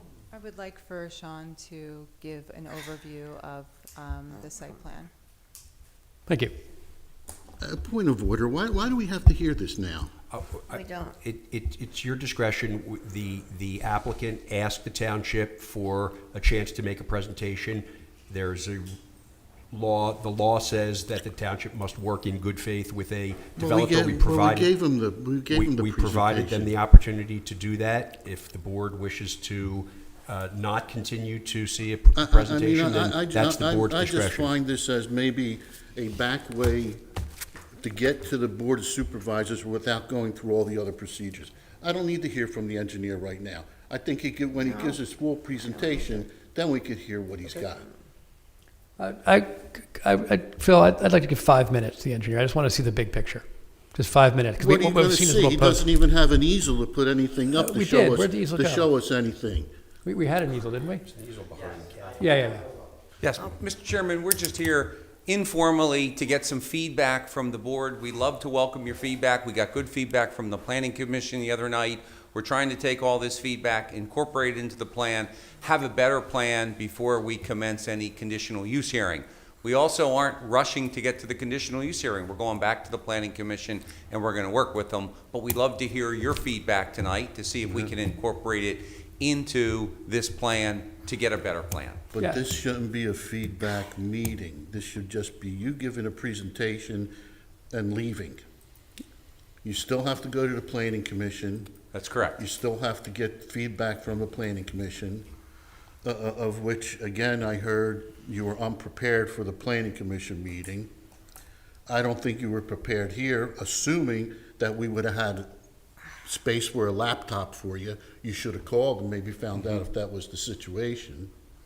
I think we've already probably used up an hour of time, which you're going to be coming back. Yeah. Let me address the Planning Commission because people keep repeating this comment over and over. We were completely prepared for the Planning Commission No, meeting. you weren't. We received... No, you weren't. You didn't even have answers to the professionals that had asked you questions. We received the letters a few days before the meeting, and we were prepared to go over those answers. But that was the first... No, you weren't. I was sitting there. I know. We received feedback. I don't think this is very helpful, to be perfectly honest. I I think we should either I don't think move any of forward this with is a 5-minute necessary- presentation from the engineers, or necessarily we should helpful. No, we should be I'm done. curious. Sorry, I didn't mean to cut you off, Melissa. And I did appreciate this presentation. Thank you. Yeah, I know there was a change. I was at the Planning Commission meeting, and I think you've changed the flow of traffic. And I'd be curious just to see that real quick, Yes. and the change to the parking. And we did prepare. Erica spent hours putting together the PowerPoint and all the data that you received. We think it's completely readable, it's legible. We have copies for others here. We can hand it out. We can put it on the website. We'll bring it on the projector to the Planning Commission meeting. We'll set up a slide. That's my bad for not realizing we couldn't connect tonight, but we do have an easel on the board. So, Sean, why don't you just run through the layout and the revisions you made since the Planning Commission meeting, and we're going to be re-showing this back to the Planning Commission. May I also suggest that you give something to our projection engineer so that they can show it on the screen, because I can't see that. So that guy in the booth right there could show it on these screens. If you were to come back with something, like personally, I can't see any of that. Sure.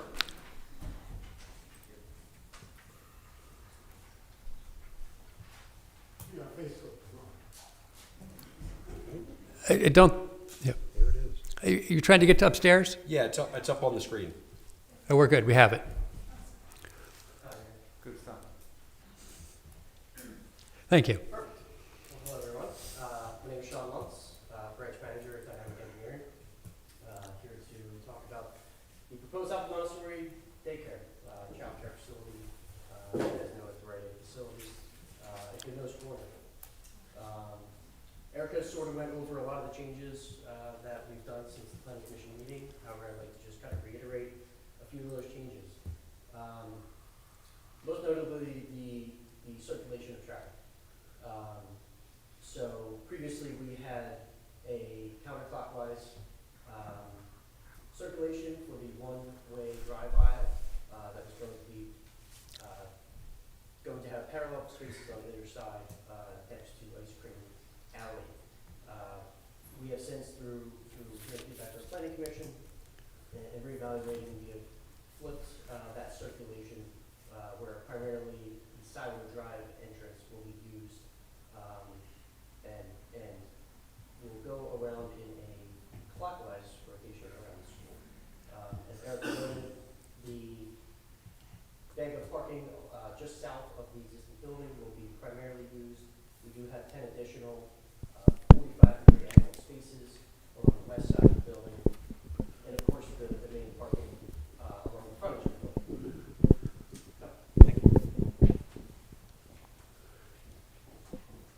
overall, from a parking perspective, we do, for the entire center, maintain the 147 spaces that exist there today. They have a previous approval for 146. However, 147 are provided today, and we're maintaining those, which speaks to a lot of the fitment of our use in the center, as Erica spoke to previously, where we will be peaking in the early morning hours when the other uses are mostly not open at that time. And their demand is very, very low. And when their demand is high, we are likely, the last child is likely picked up at that time. Right. So real quick, so using your fancy light there, your Sure. laser. Yep. So right there, where's the green parrot? Green parrot's down here in the bottom right corner of the plan shown. And so I know the owner of the green parrot was complaining that, they have deliveries and things like that. So Sure. What I believe with the new flow is going to be is that the truck would be sort of behind the green parrot, right here. But then the flow for the children and everything else, how would they be circling around? If you have a truck there for the green parrot, how would the flow for the children be? Yes, so they would, thank you. They would, as you would in any other parking lot, if you came behind a parked vehicle, you would evaluate the situation and safely maneuver around that vehicle to get into the southern parking field. But they're in different spaces at that point. I mean, I know people were worried about deliveries and things like that, but with the layout Correct. between Ice Cream Alley, Silo Drive, and the entrances to the parking lot, if I have a semi parked behind the green parrot, I can still get in and out of the parking lot. Absolutely, and that's a great point, because post construction of what we have planned here, the two primary parking fields are almost independent of the rest of the center. Okay. When they're operating. Now, of course, they're shared parking throughout, and there'll be agreements throughout with the owner. And in the times that we're either closed on the weekends or off-peak hours, anyone could use those, what I'll consider our parking spaces. However, during that morning rush, we will essentially be isolated. I mean, you're not going to park south of our building, I wouldn't think, to get over to Jules in the opposite corner of the shopping center. I mean, I know it's a relatively small parcel, but it's still a decent walk. As Erica noted, anything else, I guess, on parking and circulation before I go into... Where are we coming in and out? You said what's closing? So we previously had the most southern entrance onto Ice Cream Alley closed when we had the parallel spaces. We have since reopened that as an egress only. One of the complaints from the Planning Commission or comments or concerns brought up was that what happens to a vehicle that comes down the two-way drive aisle, and at the time we had this one-way coming the same direction. Yeah. And then you end up either head-to-head, with another vehicle coming at you, or more importantly, how are they going to turn around? Because at the time we did not have a dedicated space for turning around. Okay. We saw that as an issue as well, so we said, well, why don't we flip that and then also open back up the southern Ice Cream Alley driveway. Right. To allow, if you just dropped off on the south side of the building, you could very quickly exit the facility onto Ice Cream Alley. Okay. Now that is going to be designated as a right egress only. We were a little bit worried about the proximity to the southern intersection with Silo and Ice Cream Alley. Right. Very similarly, it is the northern driveway onto Ice Cream Alley also is right egress only. Okay. So it's a full, as Erica noted in one of her slides, it is a full clockwise circulation of the building. Okay. Thank you. Just one more thing to note. I know Erica kind of mentioned it, but now it's on the plan in front of you. We did reduce the size of the pool, which allowed us to increase the outdoor play space area. And we also reconfigured a few of the parking spaces because the parallel spaces had, I believe it was 15 parking spaces on the side, whereas we could only fit 10 of the angled parking. But it does flip it to the building side, making it a lot closer for a parent that's, taking their kid out of the back seat to get to that sidewalk that we had proposed along the west side of the building. Right. What is going along the perimeter of the play area? I'm sorry, say that one more time? What is going along the perimeter of the play area? Is it like a tall fence? Is it plants? What's going there for privacy? Currently, there's a decent-sized retaining wall. Yes. I'd say it's 5-6 feet in some areas by the trash enclosure to the rear of the Green Parrot. That's going to remain. So if you were parked next to the Green Parrot looking at the outdoor play area, it'd be very difficult to see up into it anyhow. Lo and behold, we are still going to be adding additional buffering to completely screen the outdoor play area from the surrounding center. Due to some of the grading, we will also be extending that retaining wall to allow for additional play area up top, further screening it from the drive aisle down below. What type of fencing there, I think she asked, John? Apologies.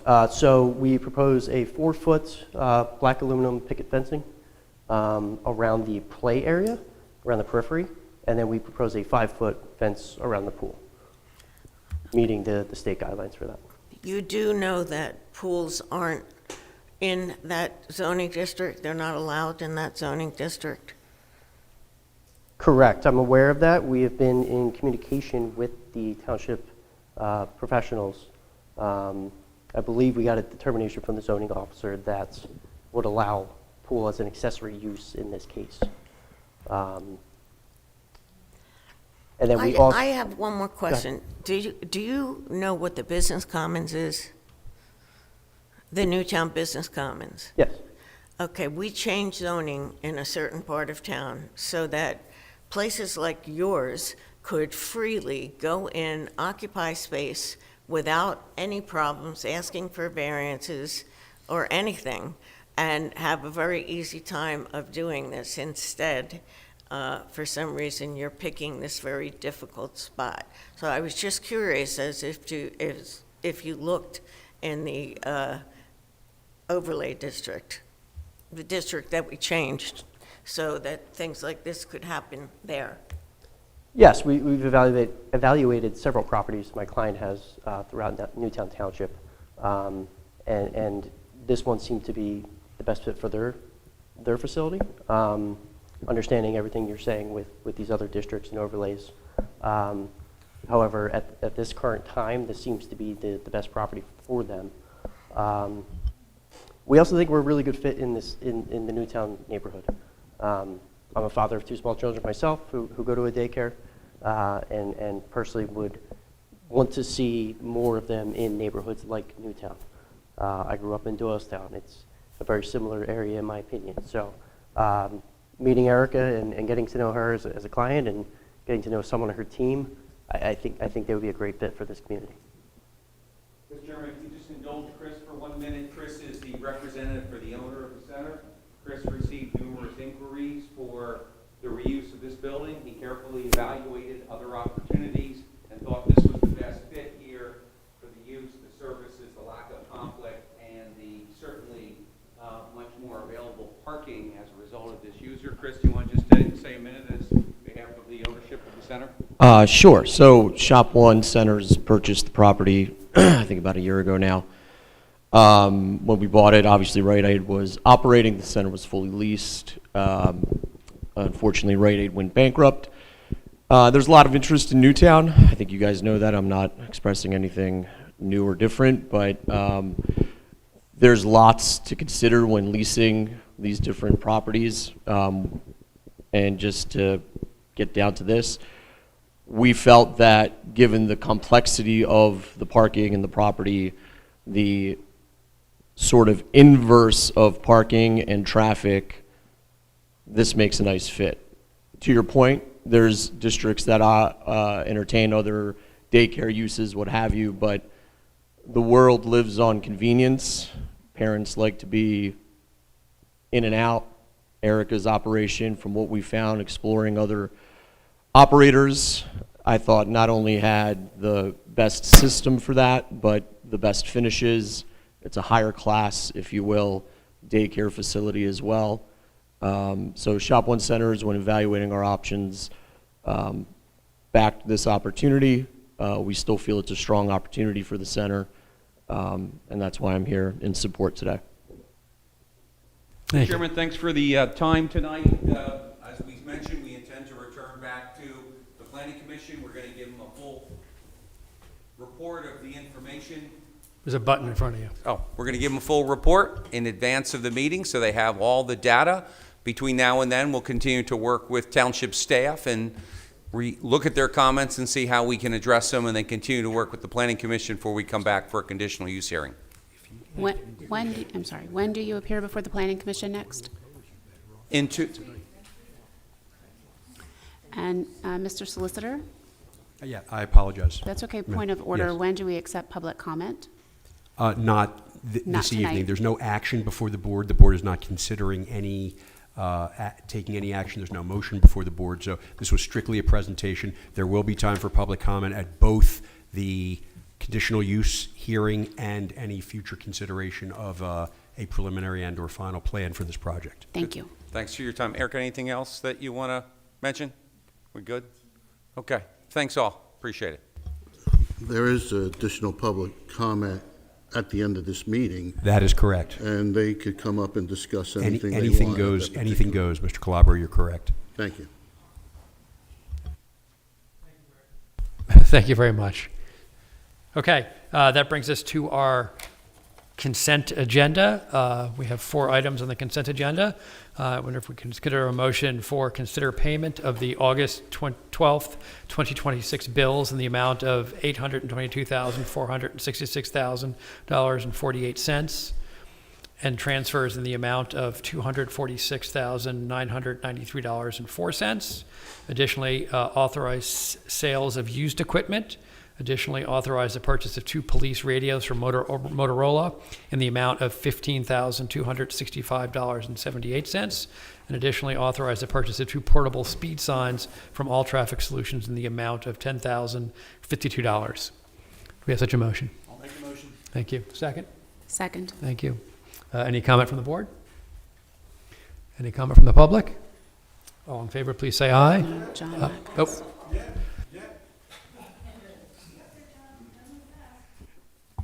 This consent agenda, wow. I mean, really hurrying through that. Regarding the traffic signs, these are solar powered that go on different poles, is that correct? Maybe the chief will say something about that when he gets up there. I know that several residents of the woods of Saxony have asked me about this going way back because traffic zooms through their development, and it'd be good to have these signs. I see many signs in the borough. If the borough can afford these signs, I think the township should be able to do the same. Thanks. Thank you. Any additional public comment about the consent agenda? Okay. All in favor, please say aye. Aye.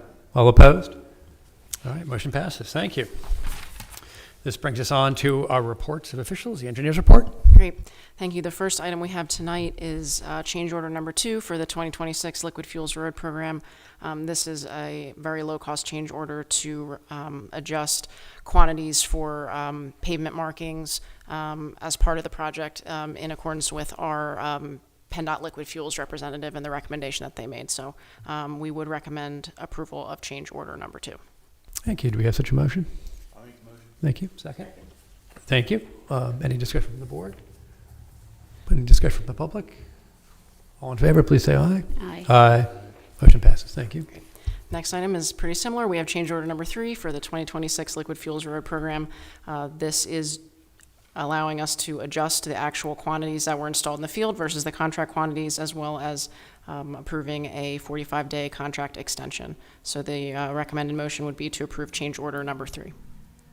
Thank you. Do we have such a motion? I'll make the motion. Thank you. Second. Second. Thank you. Any discussion from the board? Any discussion from the public? All in favor, please say aye. Aye. Aye. Any all opposed, please say nay. Motion passes. Thank you. Our last item is payment certificate number 2 for the 2026 Liquid Fuels Road Program. Based on the work performed, we recommend payment to Harris Blacktopping in the amount of $406,024.43. Thank you. Do we have such a motion? I'll make the motion. Thank you. Second. Second. Thank you. Any discussion from the board? Any discussion from the public? All in favor, please say aye. Aye. All opposed, please say nay. Motion passes. Thank you. Thanks. believe that completes our engineer's report. Thank you. And brings us to our solicitor's report. Thank you, Mr. Chairman. First item on our report is for board consideration to authorize the engagement of outside counsel and witnesses to oppose the Apple Montessori School conditional use application at 1 Ice Cream Alley. This was placed on the agenda based on concerns that arose from the Planning Commission meeting, and that some supervisors had expressed some questions and concerns about the project, as I think we've heard tonight. The conditional use hearing is now scheduled for September 9th. There currently is no scheduled meeting between now and then for you to consider hiring outside counsel. The law says that I must, as your solicitor, sit with the board and advise the board during a conditional use hearing, so that if the township wishes to take a position on a conditional use application, it must hire outside counsel and necessarily the applicable witnesses to support the township's argument. So this would be a motion to consider authorizing engagement of outside counsel and witnesses to oppose the Apple Montessori School conditional use application. So moved. Thank you. Any discussion from the board? Any discussion from the public?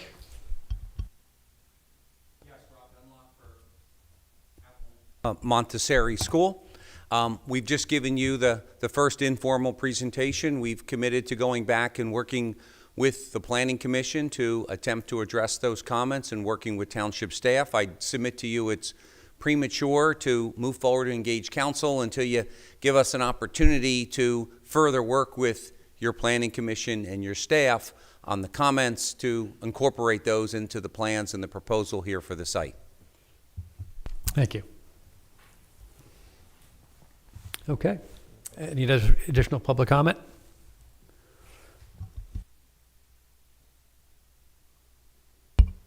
Hello again, Bradley Cooper, Newtown Grant resident. I first want to thank you guys for actually being active on something that you guys don't like in an application, instead of just letting it go to the wind and then last minute, oh, it's no good. Second of all, just listening to what they have to say. A lot of it's outdated. It's kind of like when we had Wawa here with outdated information to try to justify their claims. And we've heard this before by other applicants, like the Capitol Grill saying, oh, there's not going to be that much traffic. The traffic's going to be fine. There's going to be plenty of parking. Now drive there right now, and it's so jam-packed and the parking lot's so over-congested that it's not even what they told you. It was out of the scope of what they told you. They just gave you what they wanted you to know type of thing, kind of like these billboards. We just want you to know what we want you to know, so you will buy this or come to me or do this or do that. Second of all, they're talking about all this stuff in New Jersey. New Jersey, this is Pennsylvania, this is Newtown. This has nothing to do with New Jersey. They don't, have the recollection to know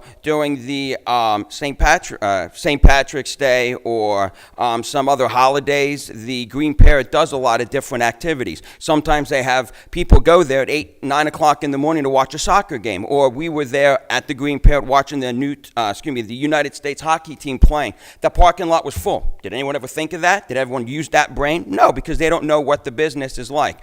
The Green Parrot is a great business owner, been here for a while. He should be supported, and this makes no sense to jam this here. And there's plenty of other uses for that building that we could use.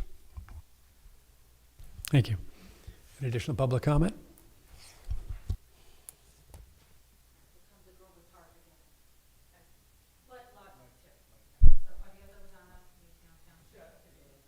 Hit the okay, thank you. I didn't do it before. It must have happened anyway. So it's hard, but it's also logic. Okay, Phil, I'm gonna call you out and thank you for sounding like you were supporting us, and obviously Ellen, I heard you before as well. I appreciate all of that. I came up here and I went, oh God, I don't, but you heard me, and I really do appreciate that. You didn't just hear me; you listened, and there's a difference. Okay, I know I had your name somewhere in the paper here. I take it you're the owner, okay? I've had my children in daycare, and you have to Yeah. address You the got chair, it. please. Absolutely. Thank you. Okay. But it was a good thing, right? Like, I want to say a good thing. Like, I've had my children in daycare, even though I grew up thinking that I wasn't going to put them in that environment.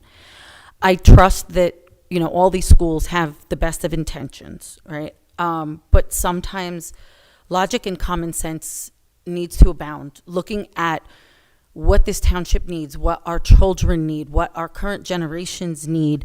Someone earlier, I think Karen Ulmer, said something about, the children needing a place to go. We've all heard the complaints of the village at Newtown when the schools dismiss early and they need a place to go. There's so much better use. The gentleman who's here representing the property, everybody talks about parking. I get it. They made an investment. They want to make their money back. Nobody expected Rite Aid to go bankrupt. Fine. Do what they did in Naples, Florida, and put up a parking garage and charge for parking, right? So yeah, okay, I can't talk to them directly, but there's ways, there's methods, okay? And I'll bleep out the word, but I grew up like bare bones knuckles, like common sense, logic, when it's staring you right in the face. Stop fighting to get what you can't. If you're being told it's not gonna happen, thousands of dollars are going to get spent to prove that you could do what you could do, and on paper it looks great. On paper it looks great, but there are outliers, and we all know it. There are moving variables, targets, children, okay? It's just, there's so many other places, and there is a Montessori school in Newtown already that I know of. So I don't know if Apple is a different part of, but there's already an Apple Montessori school that's down on Penn's Trail, off the beaten path, somewhere else. There's friends of mine own Newtown Brewing Company. It's in an industrial complex that's relatively in the same area. There's plenty of spaces over there where the school could go safely. Chesterbrook Academy backs up to where I live. The noise, I can tell you, on a quiet day, it doesn't bother me because I think it's adorable, but when my windows are open, I can hear these kids giggling a good half a mile down the road. Even on a day when it's busier. I'm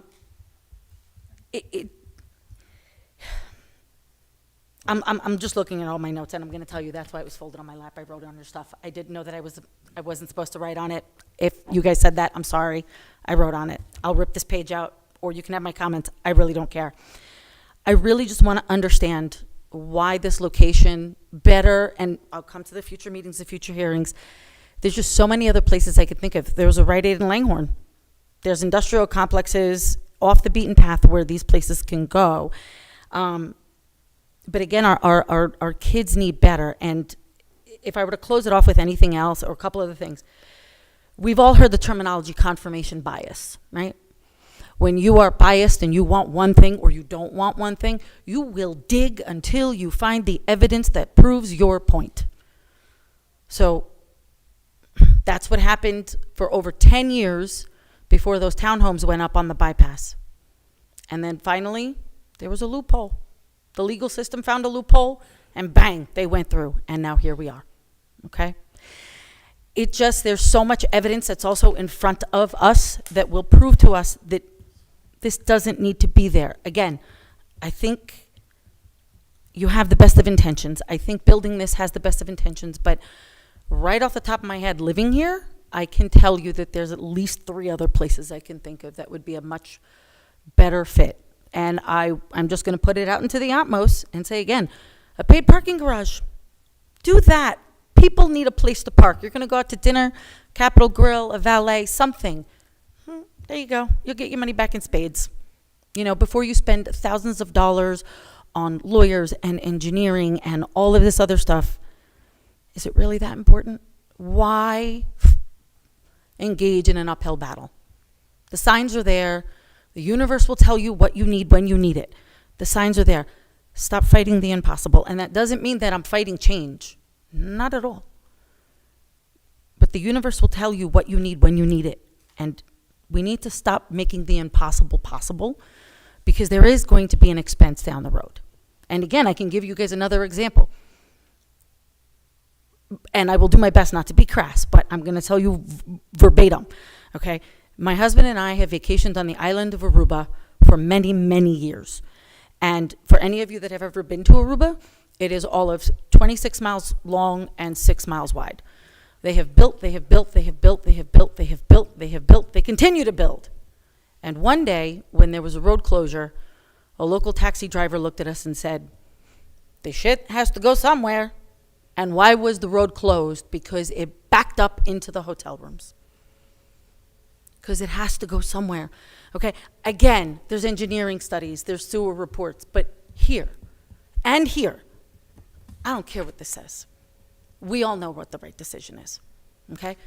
You could be convinced one way or the other. There's laws that go on top of this, laws on this, on that, on this. At the end of the day, you all know what's right. And that's why you're in the seats. You've said, I want to be here because I want to do the right thing. Then let's do the right thing. And again, no love lost. No love lost. They have a good intention. Okay? Just reading over my notes, and again, I'm sorry I wrote all over it. I didn't know I wasn't supposed to. But details matter, right? Details matter. So I'm going to close with this. It's not Amma's Italian kitchen, okay? It's Amma's South Indian cuisine. Details matter. You don't put together an entire report and have one of the names of the restaurants wrong. Sorry. Details matter. Thank you. Any additional public comment? Okay. Ready to vote? All in favor, please say aye. Aye. All opposed? One nay. Okay. Okay. I believe that completes our solicitor's report. No, I'm sorry. No, actually it doesn't, Mr. Chairman. Second item on our report, and last item on our report, is consideration to appoint the township solicitor as a hearing officer in a personnel matter that involves the termination of Heart and Lung Act benefits for a township employee. If the board is of a mind, that would be the motion. Do we have such a motion? I'll make a motion. Thank you. Second? Thank you. Any discussion from the board? Any discussion from the public? All in favor, please say aye. Aye. All opposed? Motion passes. Thank you. That concludes our report. Thank you. Brings us to our manager's report. Thank you, Mr. Chair. The fund balance tonight is $8,665,625. The plan expiration report is before the board with no action required, and Chief Hearn is here this evening to give his monthly report. Good evening, Chief. Good evening, board members. Try to be brief. July 2026 police report. We documented 1,996 calls for service for the month, logged just over 20,000 miles on our patrol fleet. For the month of July, we had 11 arrests and clearances, including 2 for forgery, 2 for simple assault. They were both domestic related, 3 vehicle thefts, and 4 DUIs. There were 20 new cases handled by our detective division with 4 crime scenes processed, some of which were included was 9 frauds, 2 house fires, Megan's Law violation, a child line, and a harassment, disorderly conduct, and a couple other minor items. Frauds, obviously, are our leading factor. We had 56 traffic crashes for the month, 194 citations issued, and 184 warnings given. There were 3 truck enforcement details for the month, revolving 24 truck inspections, 8 citations, 42 warnings. 5 vehicles were placed out of service, 3 drivers were placed out of service, and 2 trucks were towed off our highways for being unsafe. Notable jobs for the month. Like I said, frauds continue to be occurring. So this is a reminder to you, your parents, your elderly neighbors, wherever it may be, please have them watch their accounts. They are being targeted. No one from the sheriff's office will come to arrest you. They're running utility scams left and right, computer scams if they're playing on the computer. You shouldn't be going to CVS or Walgreens to buy gift cards to pay off debts, because normal people don't do that. You will not win the lottery by somebody calling you on the phone and having your money donated. And no courier should be picking up money from your own mailbox outside your house. They're all scams. Please do not fall for them. Please pay attention to your neighbors. Educate them as well. Pay attention to your monthly bills and report to your credit card any unauthorized transactions, and the same with checks. Checks are being stolen out of the mailboxes still. They're washing the checks, changing the amounts, and cashing your checks. Watch providing your credit card number to online shopping sites, especially ones not verified. You click on a link, you're putting your credit card information on there. You don't even know if that link and where it's going. So make sure you're paying attention to that. For the business aspect, please verify any changes addresses on billing. prior to sending a check somewhere, because these companies are now sending an email to the treasurer of their particular business. They're changing the address and the routing number of that check. That check is being deposited, cashed, and that money's gone. And we find out it was an error, or your own treasurer changed the address and routed it someplace else based on the fraudulent email. So please check that information. And like I said, many of these frauds were directed by overseas offenders, and losses are significant. Public service announcements. Grange Fair is in Wrightstown. Started today. It goes through Sunday, 8/16, so expect traffic delays in the area. Stop by and see our officers at our community relations tent. And also a reminder to lock your cars overnight, remove key fobs and valuables. Neighboring jurisdictions are seeing an increase in theft from autos. I'll be happy to answer any questions you may have. And if you would like me to address the sign information, it is not a solar sign, it is battery operated. And the reason we went with battery operated is because it was within our budget guidelines. We compared the borough and what they paid. They paid Armor over $13,500 just for the poles, and then additional funding on top of that for the solar signs. There was no money in the budget for that. Be happy to answer any other questions you may have. Where do we intend to put those 2 portable signs? Do you have most immediate plans? They're going to be they're going to be mobile. They're battery operated. We put them on charge for about a week. We pull them out. We put them up. They last for about 5 to 7 days. They tell me up to 2 weeks, but realistically 5 to 7 days. And we put them on our existing poles. Anything that has a speed sign on it, the Woods of Saxony issue has been addressed. We'll put a location out there. At times they'll stay out there for 5 days, 7 days. Then we'll move them someplace else.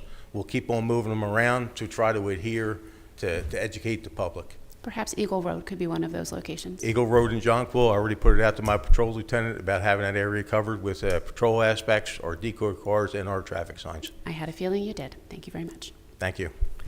A follow-up question. Do they keep track of metrics, meaning that, if you have the sign out for 5 days, people start to get familiar with it and you see people not going as fast? Yeah, I get stats. I can log on to this part of this all traffic solutions. I can log on to a computer screen. It gives me the database of how fast the cars are going, how many over the speed limit, how many under the speed limit, that type of thing. Do you see like a decline when people start to get used to expecting a sign?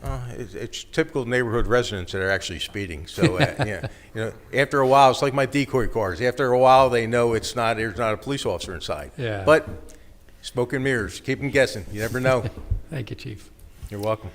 Chief, I just want to say that I thought I was pretty good at this scamming stuff going around, but I did get a call, and they said it was my bank, even though there was no name. Okay, this is private. We can't show our name. This guy was so good until he got to the point where he said, well, you can't get into your bank account until you give me a picture online over, this connection. And I thought, I said, well, how about this? I'm going to talk to my police chief tomorrow and see what he says, and then I'll get right back to you, and I'll walk into the bank and see if they need a picture. And he hung up right away. But, you got to be sly, because they are, I've never seen such a thing. Like, it's constant. It's costing us a lot of money, and a lot of that money is going overseas for terrorist activity. So it's very important that people pay attention to what they're doing. And it can be people in their 60s, 70, 80 years old. That's why you have to pay attention to the older population. Yeah. And they'll call you. If they may get something out of you today, 6 months later, they'll call you again and get it out of you again. Yep, true. Also, there's a lot of deer out there. Just want to say. Well, I saw some cars get into accidents, so. Chief, maybe this is a question that you can't answer right now, but I had taken notice that Upper Makefield is in the process of doing interviews for a new police chief. And I was just wondering, is there any consideration, and maybe you can't say yes or no, of us offering our services to them like we do with Wrightstown Township? I would believe that would come from one of you on the board to make that motion and take that action with the Upper Makefield Police Department. Me, myself personally, I think it makes sense. I think it's a benefit to both jurisdictions, but I don't want to insert myself in somebody else's jurisdiction, that's a board matter. Okay, so noted. Thank you. You're welcome.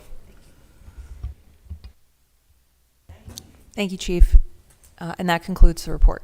Okay, thank you. That brings us to our second round of public comment.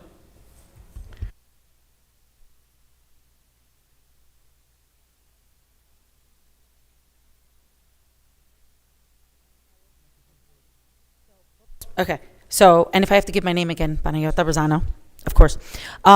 So Mariana Van Zeller, and if we can share this somehow, she does a lot of different shows. She is an investigative journalist, and this woman has inserted herself in some of the most dangerous areas, but there's one show called Trafficked, and my husband and I watched it, and it is mind-blowing how these people overseas will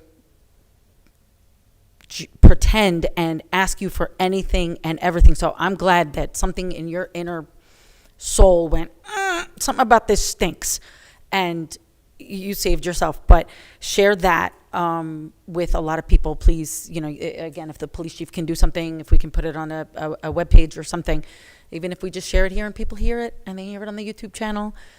Trafficked with Mariana Van Zeller, great episode on these things that happen, and people can hopefully educate themselves so that they don't become victims. Thank you again for your time this evening. I really, really, really do appreciate it. Thank you.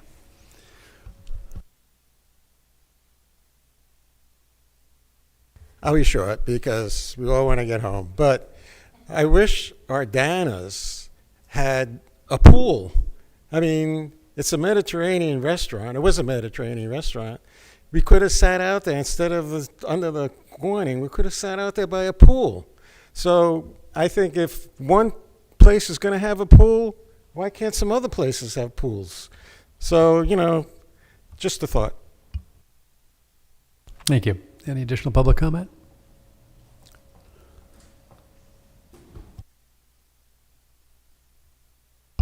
I'll be quick, just like John Mack said, we all want to go home, but Brad Cooper again. I first, like everyone else, would like to thank Chief Hearn for all the work that you do. It's very appreciated, and we're lucky to have someone as skilled and dedicated to his job and being a tenured person here and not trying to, go to a bigger township if you could get more money. So we thank you for that and myself.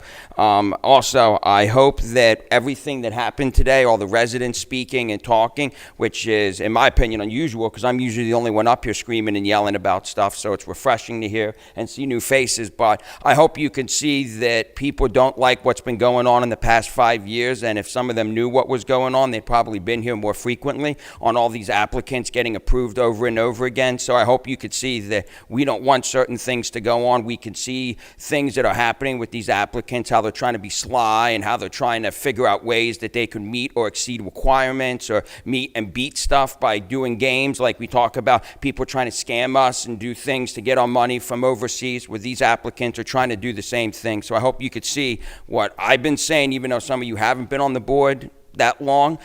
They can see what's been going on in this township, can do your research and see how they've been winning and getting what they want and destroying stuff that affects community residents that you might not be affected by because you don't live there. So I hope you could see that. Thank you. Thank you. Okay. Any additional public comment? Okay. Seeing none, any additional other business? I see no other business. I believe that brings us to our adjournment. Thank you very much.